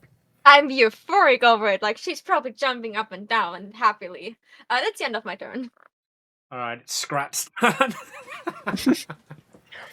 Roll a d20 to see if he gets the nut. Yeah, Crying is a free action. Scrat is going to look around at all of his various dead friends. He does not get the nut. Such. And with an 8, he is going to start rushing over to them and like affectionately checking their corpses, and you can see he's essentially trying to search for signs of life. And then he just, like, flips one of the corpses over, and he's clearly searching under it. And then he moves to the next one, and he flips that over, and he's searching under it. Layla, you're up. Egan. That's me. May I go before you? Or are we going very strictly in the initiative? Why, what in the Baldur's Gate 3 is this bullshit? No, you bloody well may not. Let her see how confused she is. Let her roll her d6 and pee. Given the scale of the battle, I will allow it in this situation. Eden, if you want to give up your turn, I will allow it. Or like trade. I haven't yeah, heard go I'll full go. in go full Britishism. My idea is that Ian does the wait action basically, and then go after me. Oh, No, she's still that's doable. That's in rules as written. All right, Eden, but go she's ahead. It's still- your turn. Yeah, I think everybody has spoken over you. I think you get a turn to speak over yourself. Yes. Sorry. I allow Alexander to feed its bloodlust. All right. Roll the d6 anyway, just so we don't forget. What's the d6 for? Oh, right. For my fucking. Yeah. Yeah, well, You're you can as actually euphoric as Yeah. I am. We're standing next to each other, hopping up and down, doing like super excitedly, like giggling. Oh, you saved! You actually get your turn Congrats. after Alex. All right, and Layla takes the wait action, so I'm just going to manually switch her initiative to also full. All right, Alex, you're up. Hey, Amy, remember when you said that using the army doesn't cost spells, no? If you use the follow my lead, yeah. Yeah. Ah, fuck, I don't... Yeah, I have the command. I'm going to use the follow my lead to cast the command on the big dragon. Let me... How do I, move it into chat? Paralyzed. What are you planning to do? Because it's paralyzed right now. Okay, actually, I'm going to try, Alexander's going to point his sword at the dragon. And I can't find the right word. Basically tell him to surrender. He's all shit. I'm not using follow my lead for this. I'm using the advantage action. Okay, this is going to be a high DC, though. Because he is, Absolutely. like, the general in an army literally being watched by his god currently. Yeah, Wouldn't he have a legendary resistance anyway? Intimidation or persuasion, which one do you want? Oh, this is like not the boss monster we're fighting. This is a minion. Intimidation or persuasion, which one do you want? How are you saying it? How are you commanding this dragon to forsake his god? Okay, it would be a persuasion exactly, but I can't. My brain is fried, so I can't really figure out the right word. Alright, if you want to reach out, like, persuasively, I'll allow that. So you make an emotional argument. You tell him to cast his mind back to before Tiamat's control. 22, that's a fail, I think. Correct. Cool. So he is still paralyzed, but you see a flash of fury in his eyes as you even suggest he forsake her. Follow-up question, because that was like a Pathfinder thing I just did. Does that count as a full action or as a bonus action? I would say because you tried to do command, right? No, Yeah, I It's thought a you were spell, using it's a the full command action. spell. No, I did not use command. I then changed my mind and did I a see. In that check. case, that would count as an action. Cool, then that's my turn. I tried. I will try again later. But yeah. Ian, it's your turn. He is still paralyzed. Layla, you're up. I didn't anticipate each of these minions fight would take so long. Yeah, it's this group. What do you expect?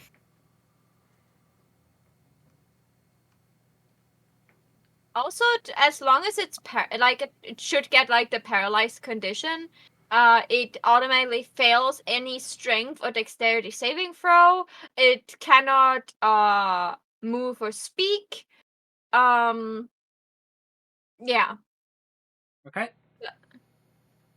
I forgot the rest what paralyze is doing. Paralyzed. Attack rolls against the creature have advantage. Any attack that hits the creature is a critical hit if the attacker is within 5 feet of the creature.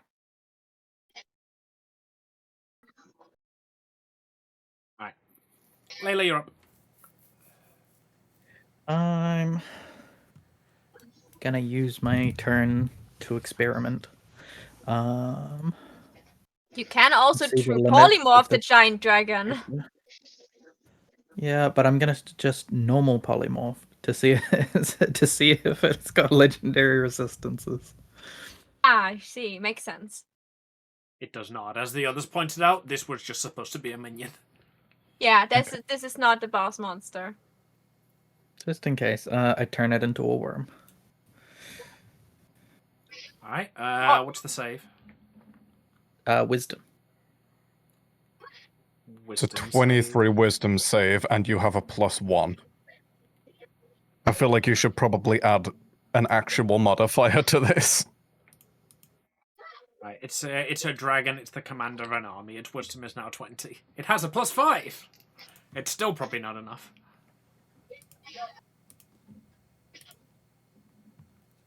Didn't we just discuss That is a nat 1. Hayden, you know how you said you didn't want a true polymorph this guy? Mm-hmm. You've got a worm with a mustache now. Hell yeah. Well, you could polymorph it back at some point if you desire, but so far, like it can just like, I don't know, live in another bag. Until you know, like when we got like Tiamat's control gone, we can see if he's still like hostile against us. If he's not, we have a dragon with a mustache on our side.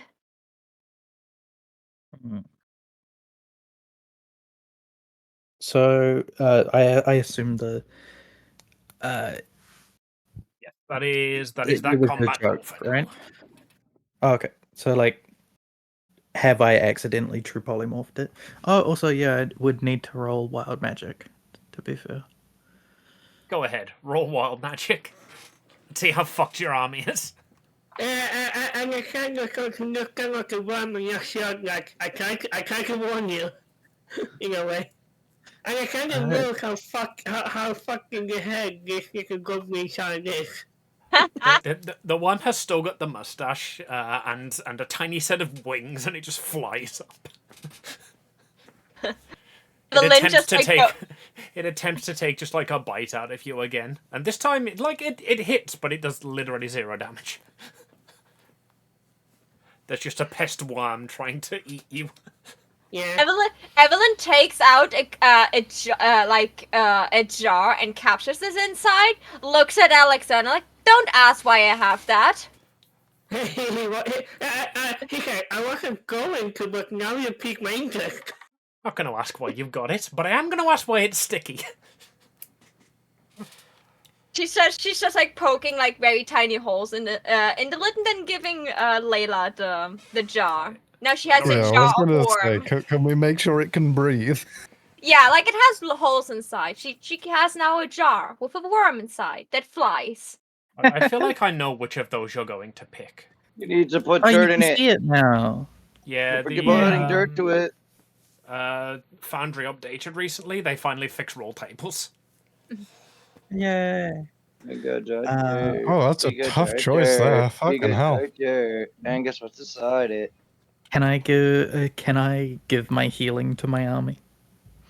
Nah, that's you immediately heal. Okay. If you use the copy your moves. Can I? To then wild magic surge. Oh Christ! I'm okay with this. I mean, they get to roll with advantage, so that's fine.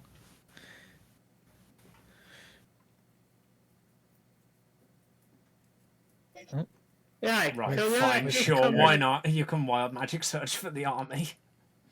Woohoo! You hit something good. All of them have the same unified effect. Okay. This is where you just rolled instant death. Yeah. Vision of your own death. You're frightened for a minute, or vulnerable for beasts for an hour. Such creatures gain attack against you. I think the seeing their own death is so probably they going just to. they just all They just unified, watched. get just like a vision of you, and they're terrified. This is they see into the future where they didn't eat enough dirt to taste Yeah. the magic, and they start groveling on the ground, fearfully. Yeah, they licking all their- drop to the floor and start shoveling handfuls of dirt into their mouth. I hate it, but I love it. Right, I'm gonna run to the bathroom real quick. When we get back, we'll work on we'll discuss healing your armies. Give me just a sec. Okay, it's good to know that probably with all the generals we have, I can literally charm monster and hold monster them. That is good news. Because no, you're that good at puzzles, right? What? You do still need to roll to refresh it, though. Anyone who used the Oh yeah. No, repeat that thing. that doesn't matter. I still can cast this spell just as Evelyn twice if I want. I don't need my army to do this spell. I also can just like regain a 5th level spell slot when I want.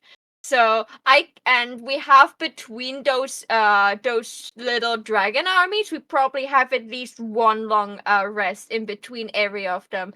So Evelyn has for everyone at least 2 tries to get them paralyzed for you guys. I told you Evelyn's the support girl. I will paralyze the big guys for you, and then you can smack it, and then I don't know, turn it into worms. It would be funny if when we reach Tiamat, Layla has a jar filled with worms with wings, and we're like, Fucking hell. Like- got me, Maho. We get to Tiamat. They're like, "How did you get past us? Where are my commanders?" Layla just holds up a jar. You mean these guys? yeah, we're friends now. Look at them, and she's poking the glass outside, and the worms inside shiver. Right, I'm back. You Okay, guys have got a scrat, a worm, and several dead army members. Yeah, so for the healing, then I have a question. Like, I would want to do the healing because my army actually got hit. I have a question for like how the like regenerate thing works for follow my lead if we have a long rest in the middle. That will not get restored with a long rest. The way recharge actions work is at the start of your turn, you roll the recharge. If it succeeds, if it lands on a 6, you have that action back. Okay. So the next time we enter combat, I have to like remember to recharge that. Yes. The way I do it with my boss's breath weapons is if I want to use the breath weapon, I will roll the recharge. If not, I won't bother. I'll just take their turn as normal. Okay. But I think How's the your healing guys' gonna turn work? to deal with fucking breath weapon recharges for a damn change. Amy, quick question. Go ahead. My guys have taken 10 hit point damage. Can I use the heal action to heal themselves up to 100? Yes, so that's the way we're going to do it. After each fight, they can take the heal action on themselves once, so they can roll the 2d10.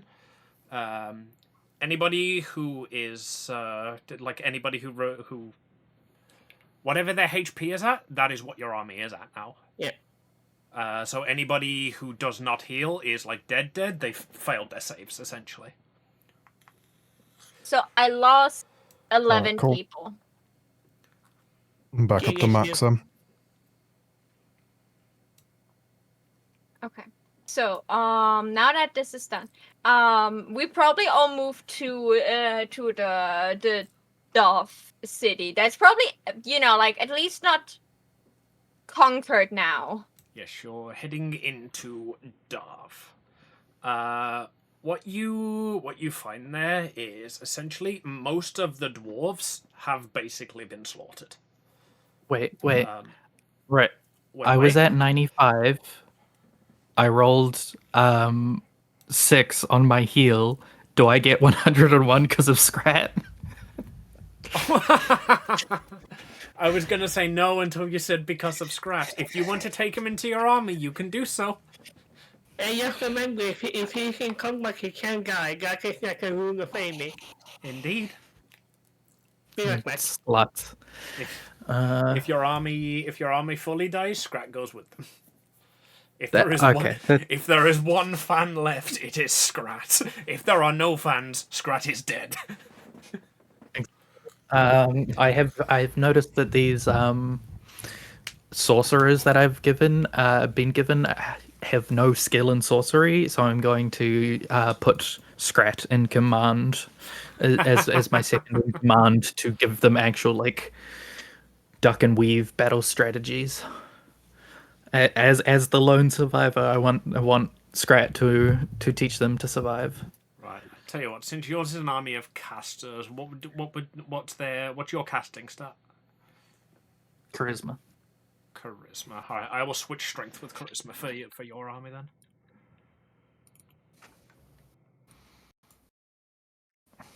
Like, it's still bad, but it's better now. Scrat just charmed them all into having better charisma. It's like Yeah, they've never spoken to a Scrat before. How are they supposed to know how to conduct themselves? Scrat joins your army. He holds up the nut that he finally found, and then he licks the dirt, and everyone else is like, oh, it does make sense. Amy, while you were gone, we had like a revolutionary idea of what will happen. I literally I'm gonna take phrases that worry DMs for 200, please. I'm back just as Marvel has revolutionary ideas. I'm also worried. Okay, so I did a little bit of math and realized that I could probably, every like minion boss monster we have to face, between every one of them I would have technically a long rest. So I can at least try at least 2, maximum probably 4 times to paralyze them. So that is a thing that will happen to them probably. And I said, I see it already that when we face Tiamat, she will ask us what we did with her generals, and then Layla holds up the jar filled with worms because I think that's a good way to go. We don't kill them, we just like get the generals and turn them all into worms to maybe convince Tiamat to come back to her senses if she sees them all in a jar.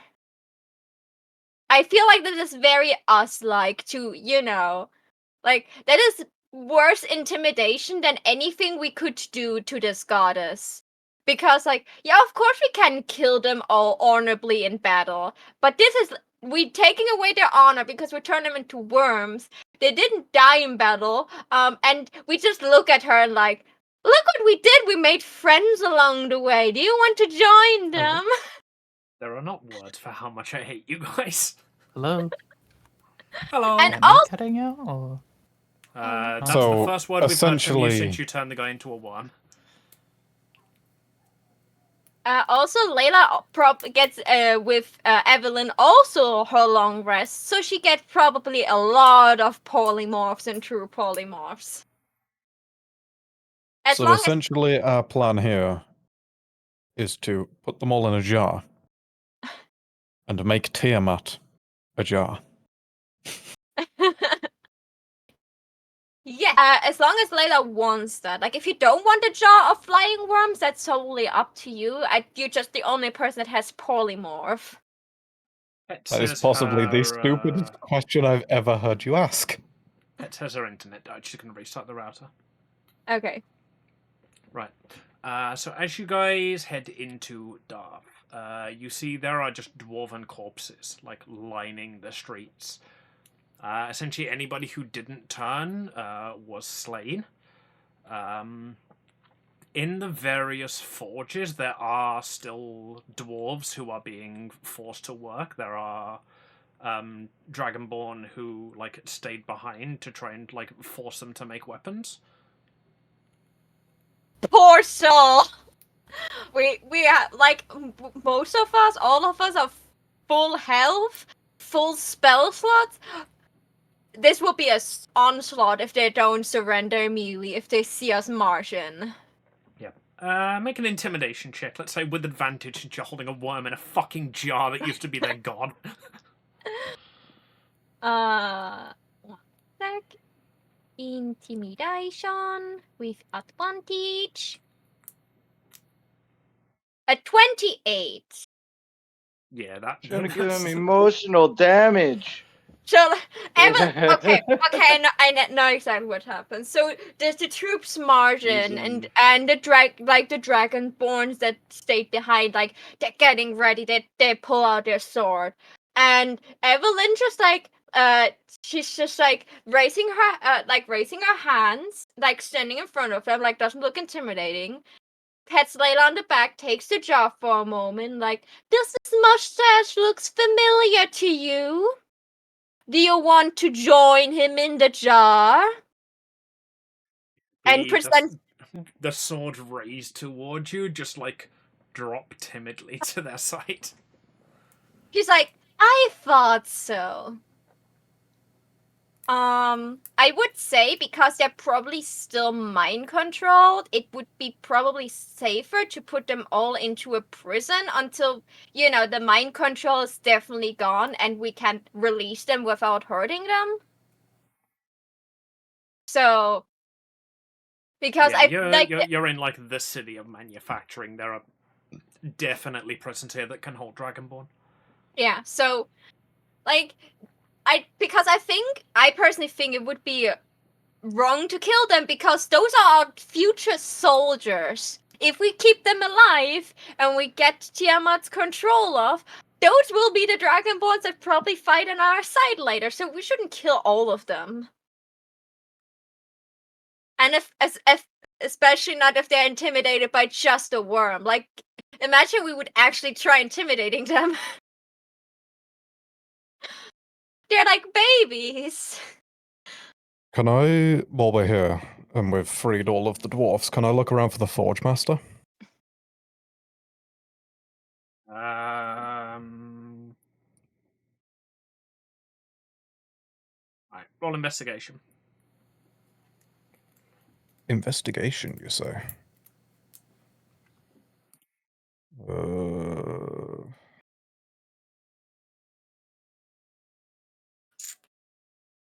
14. You have a look around the city. You can't find any sign of working with the rest of the dwarves, obviously. You can't find any sign, not like hide nor hair of him. Okay. He is gone, and none of them can account for where he would have gone. I just want to try and find the most skilled worker there then. I'm basically just while we're waiting here. Somebody just tap you on the knee. Bill, I'm the deputy forge master. Alright, cool. You freed our city, we are forever in your debt. While Evelyn's doing whatever they're doing and while all the people are tending to their armies and stuff, I'm just gonna vibe with this guy, discuss manufacturing techniques, best ways of forging blades and doing enchantments and all that sort of shit. Just trying to learn a bit from him as a artificer to a obviously very skilled craftsman. Also, ask. This guy lives and breathes crafting. Think the guy from Dr. Stone. Yeah. Oh God, that makes him 10 times more attractive. You're so clear. I mean the old guy who blows the glass, not Dr. Stone. Yeah, the old guy who has a fucking 8-pack. I stand by what I said. I watched all of Dr. Stone so far. I'm literally waiting for the new season to be finished so I can binge it. It makes him, attractive. Being passionate about something is attractive. That's So while you have like this discussion, Evelyn just waddles over, and because of the size difference, she's like with her, just like she's leaning on the dwarf's head, but like he just feels something squishy on his head. We all know what he feels. She's just like, "Hey, sugar, can I ask you something?"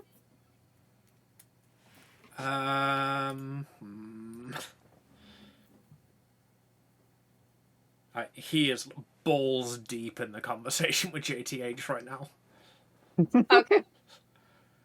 Okay. And she's just like, He so doesn't she looks even up. register the titties on his head.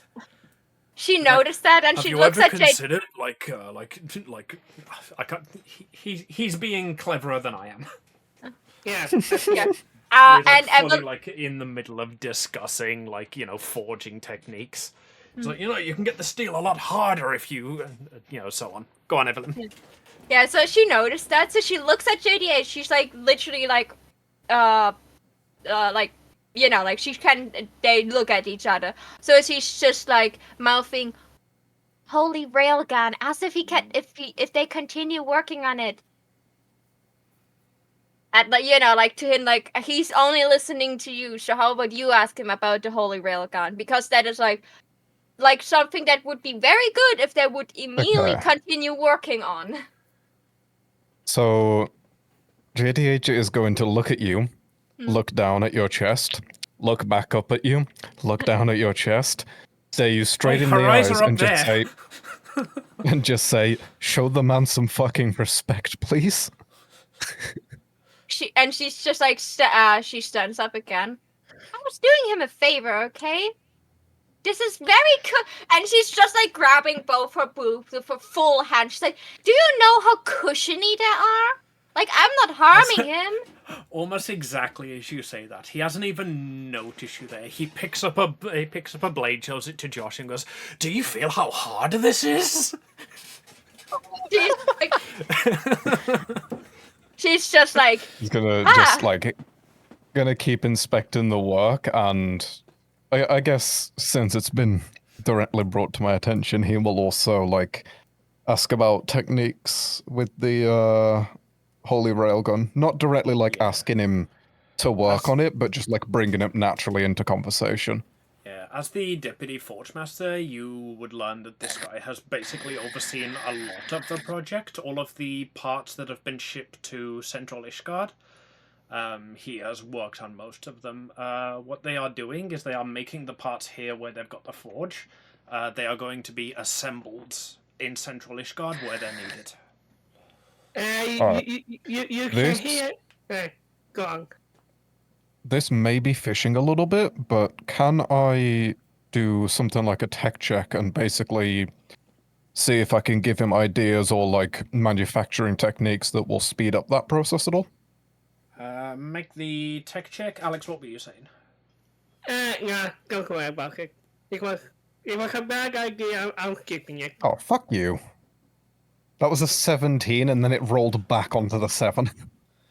I mean, it's still a 23 overall. So, I mean, you find that, a lot of what you're suggesting he already was learning. He already was using. You get the impression from this guy that, the techniques you're suggesting are techniques that were time-honored and incredibly effective 70 years ago.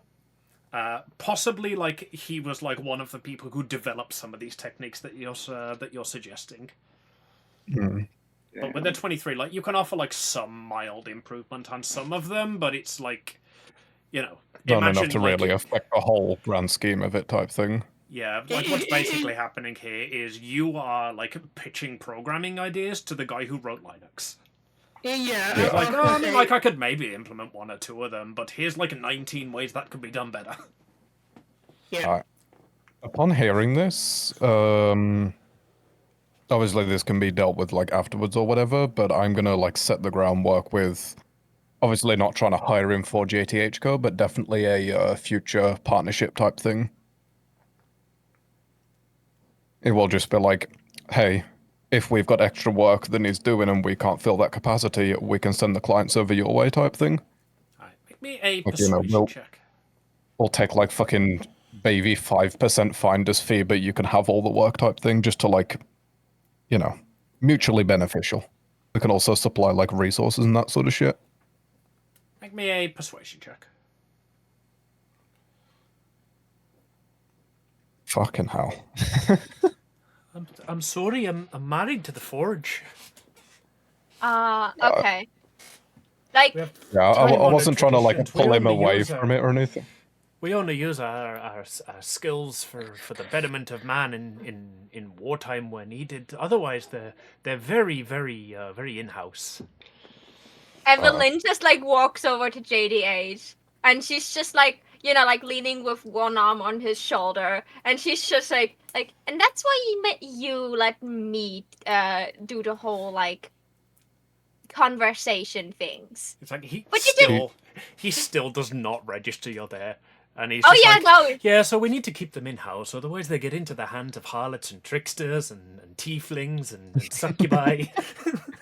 Yeah, like she registered that he completely looks through her, but like she's still, you know, the more like persuasive one of the two. That's why she was like nagging him. She was not like actively like trying to be mean to JDH. She was more like, and that's why you let me have conversations like this. So basically what's happening JDH here isn't really trying to be like... Yeah, you're trying to flirt with him. He is very heavily asexual and has a plate of garlic bread in front of him. Yeah, oh yeah. Like, yeah, I'm not really trying to like follow it or anything. It's literally a case of like, you know, like I said earlier, Artificer to, you know, dwarf fucking master crafter. I'm just like respecting him, wanting to like pick his brain, find new shit. Yeah, I will probably have like a method of communication later so that I can just like fucking bounce ideas off in type thing as well. Just sort of making an acquaintance. Yeah, I'll allow that. He offers you both a piece of the best garlic bread you've ever had. Oh, that's great. Evelyn is so happy. Consume that.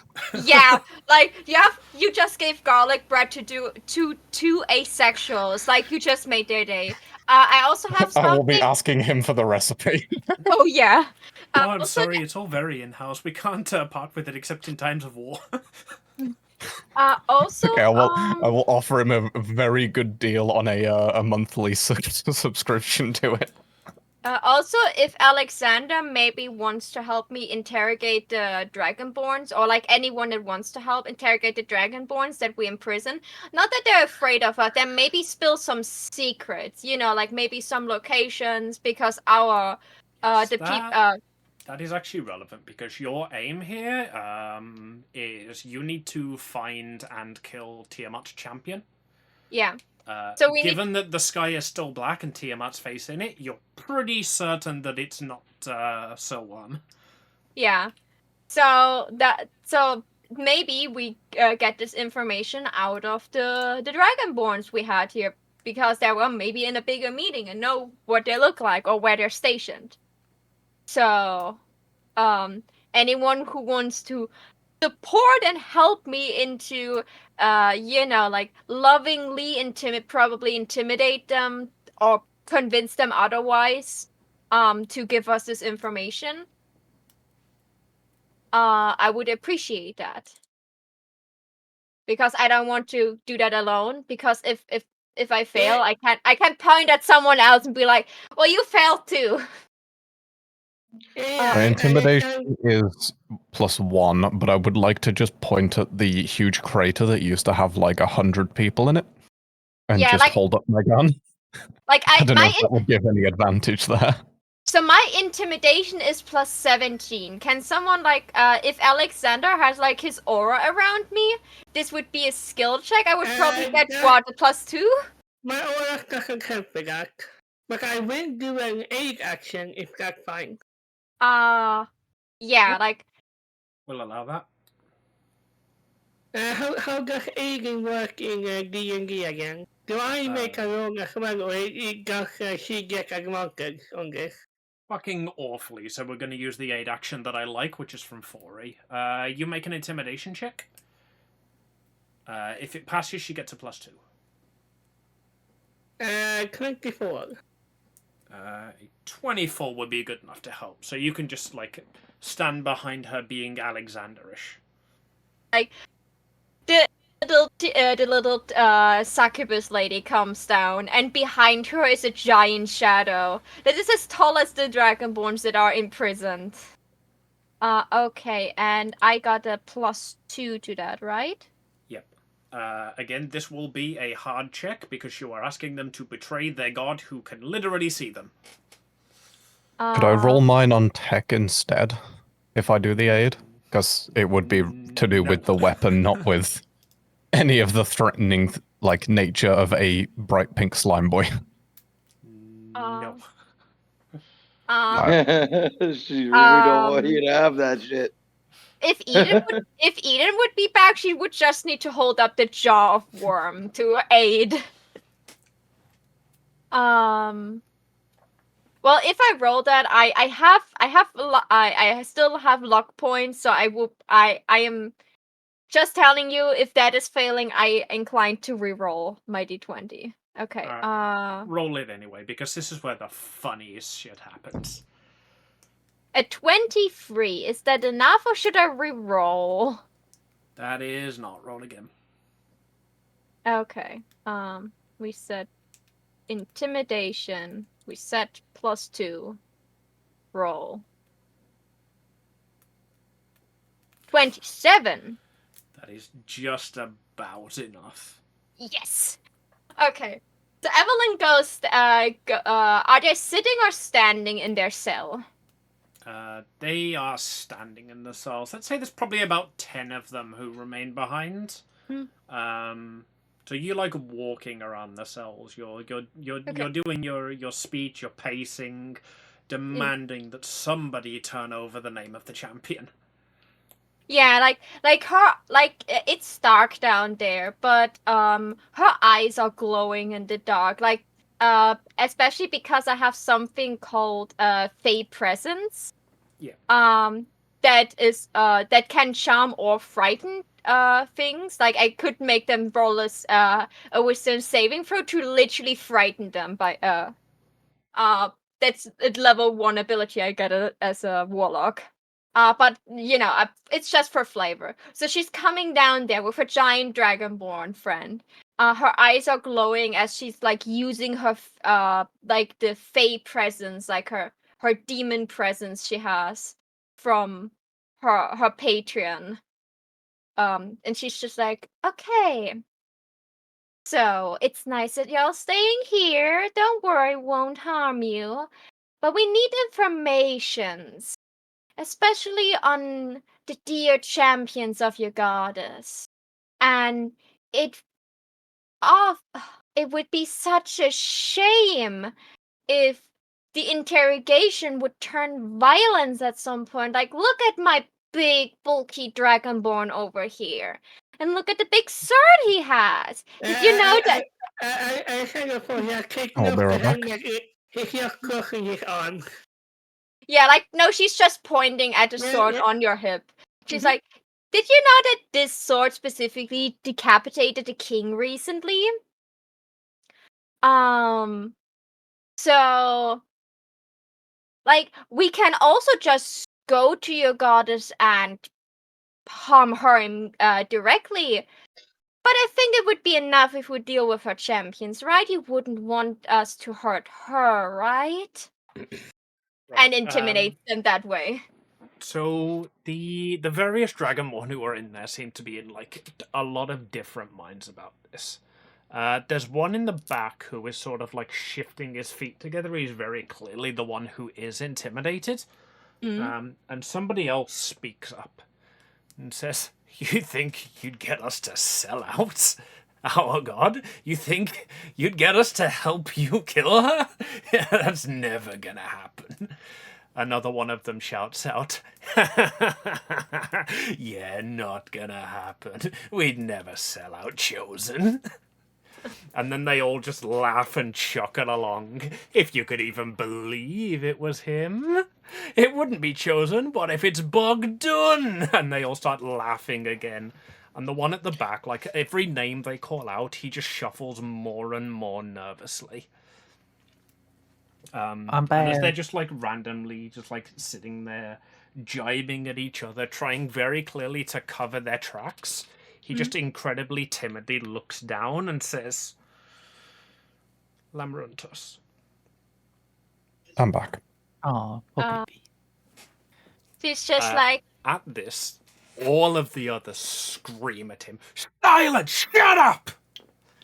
And then they all start calling out, It's Aeril! It's Bogdan! It's Chosen! He's the Chosen One! I could careful for happening, and I can't go really just move closer to see what is going on over here. is this guy that was nervous in a separate cell? Like, are they all in different cells? Yeah, they are all in their own like individual Okay, good. cells. There's like I was- just very very plot conveniently enough cells for each of them to have one. Yeah, no, old prisons have especially like in bigger cities, they have a lot of prison cells. No, I was just asking because if they would be in one cell, Evelyn would have taken him out so he doesn't get beaten up. She's just going over to his cell, and she smiles at him. Thank you. You were very helpful, and don't worry, nothing will happen to you. Not to your friends. It's easy enough for you to say it's not my friends I'm worried about. You're worried about your... Then who are you worried about? Your goddess? Your people? When you say your goddess, his eyes just flash purple. The same purple as Tiamat in the sky. And he just looks down again. And she's like, I see. She turns around, looks at Alexander. We got what we came here for. Let us go. Alexander's going to look at the people in the cell, and he's going to... Yeah, just walk away. Not even like to acknowledge them. I target the one that was named, right? Just so that I didn't misheard Amy. Yes, Lamaruntos. Okay, is the... And as he gives you that information, you see his eyes flash purple again. Yeah. And then they flash gold, and then purple again, and then gold. And you can see he's clearly struggling with something. Yeah. Like, that... Make me an insight check. Can I also make an insight check? Yep. Yeah. Yeah, please, because my insight is not the greatest. Please roll better than me. Apparently Sure. not. Alexander, that is a really pretty shade of gold. This guy is beautiful. Yeah, absolutely. I will try luck again. Like, this is like the end of the session, so I get a long rest afterwards. So, I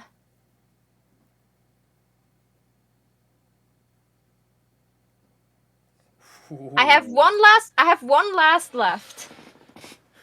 Holy metagaming, Batman. Let's go. 15's probably still not enough.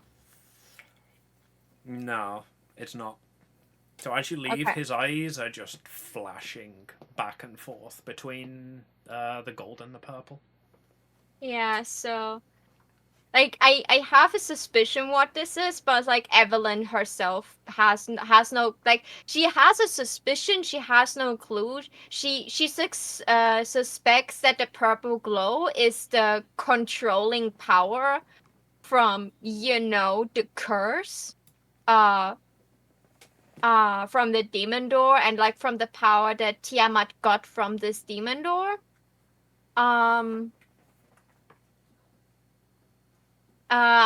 She's not exactly sure what the golden glow is. But her best guess is that maybe there is still something of, the not manipulated Tiamat still there. That's like her guess.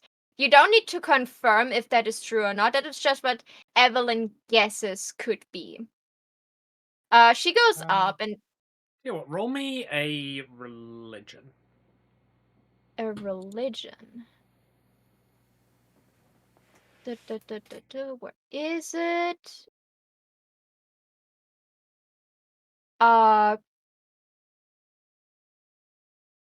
Could it be spirituality? No, spirituality is your connection to your own god.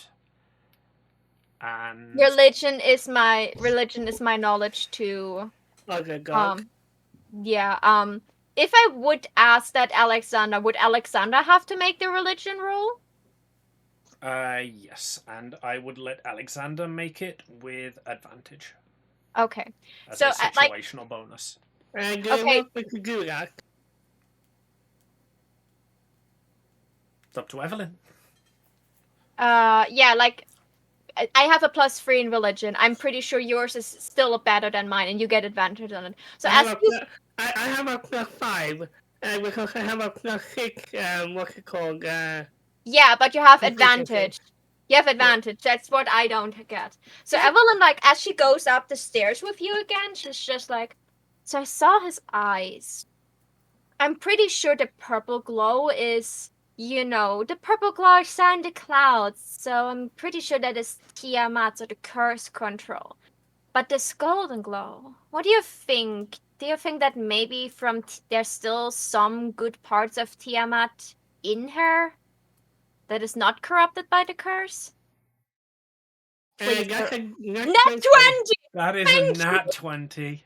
So as an absolutely perfect note to end the session, Alexander, that orange glow you have seen in the eyes of Dragonborn who fight under Apollo. And that's where we're going to end the session.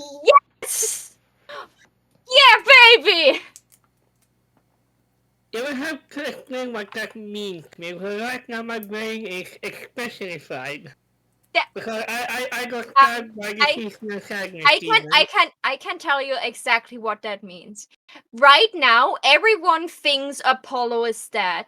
The fact that you tell Evelyn, her girlfriend who is in Celeste, with Apollo right now, and everyone told her so far they're probably dead. If in a moment you tell her, well, usually this orange golden glow means that that is like wait. My brain is correct. Amy, did you just do the thing where I made Alexander have golden eyes when he was under Apollo? That's why you got the situational advantage, yes. I just really like that. That's really fun. I love that. Yeah, so the moment, like, if you can say it if you want to play it out, but you can. He says exactly what Amy said. That the color of the eyes in this one is apparently a sign of which deity you follow if you are very religious. And she's like, oh, so what would be the golden one? She just asked you because she didn't saw you serving under Apollo. That was other characters. Yeah. Anyway, that would be Apollo or maybe a similar sun deity. And then he looks over like, you like that? I imagine Ebony is actively shaking from that excitement. Do your cheeks hurt, babe? What's going on? She just stopped. Like, she was just like walking next to you, and suddenly you have to turn around to look at her. Like, she's completely frozen. And then she's just like she looks down, and you have the feeling you saw something dripping down, and she's just like rubbing her eyes a little bit, and then looks up, and she's just like, I knew it. And she's just like, like she's just like looking out outside into the black sky. She's like, did you hear that, Hades? Oh, I did. That was beautiful. Yeah, Kobold was really cooking out, but yeah, I got some mood. I like to imagine as you screamed out at Hades, what we heard of the peak was all Hades heard. Yeah. He just rubs his ear suddenly. It's just there's a squeal. It's like, you hear that, Hades? Blank. Did you? Blank. Yeah. She said, fuck you, I was right. What she screamed outside. So, like, if the other people that are still outside doing things, they just heard Evelyn scream from, from a window. I love this group. Yeah, Okay, let me just take the notes on that. I think that's a good way to end it.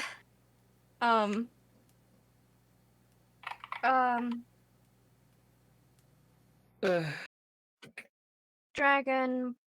That was fun, because I had another plot twist I was going to give you guys, but you failed the checks, so... Oh.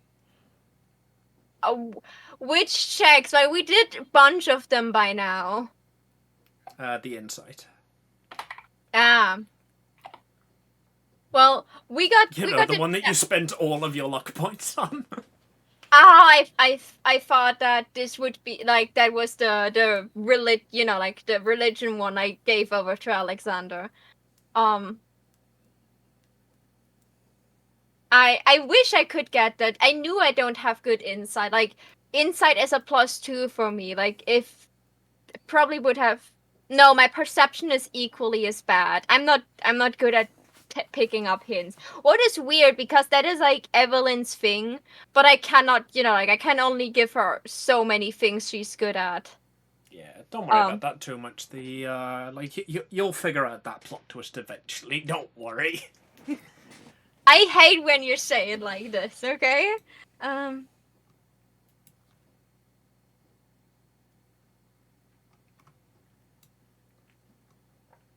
Right.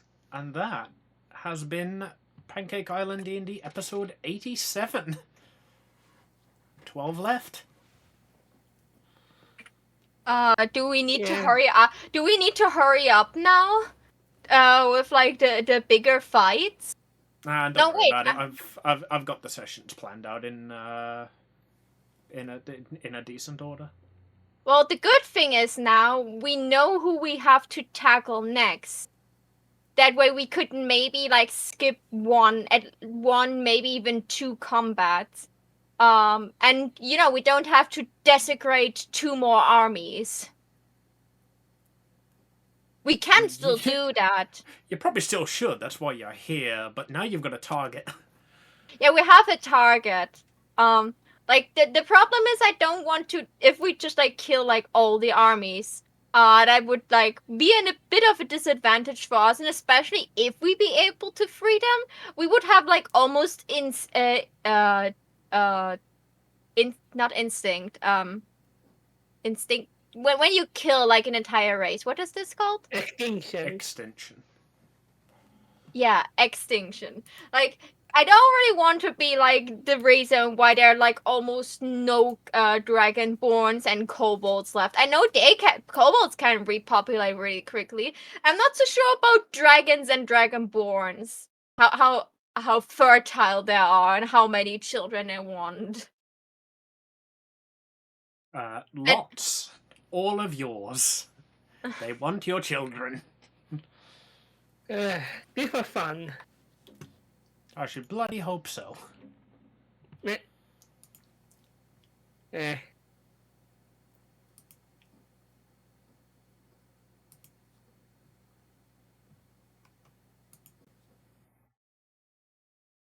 of the page, Samaho can doodle in as much as she wants and can make giant arrows pointing at the word Apollo.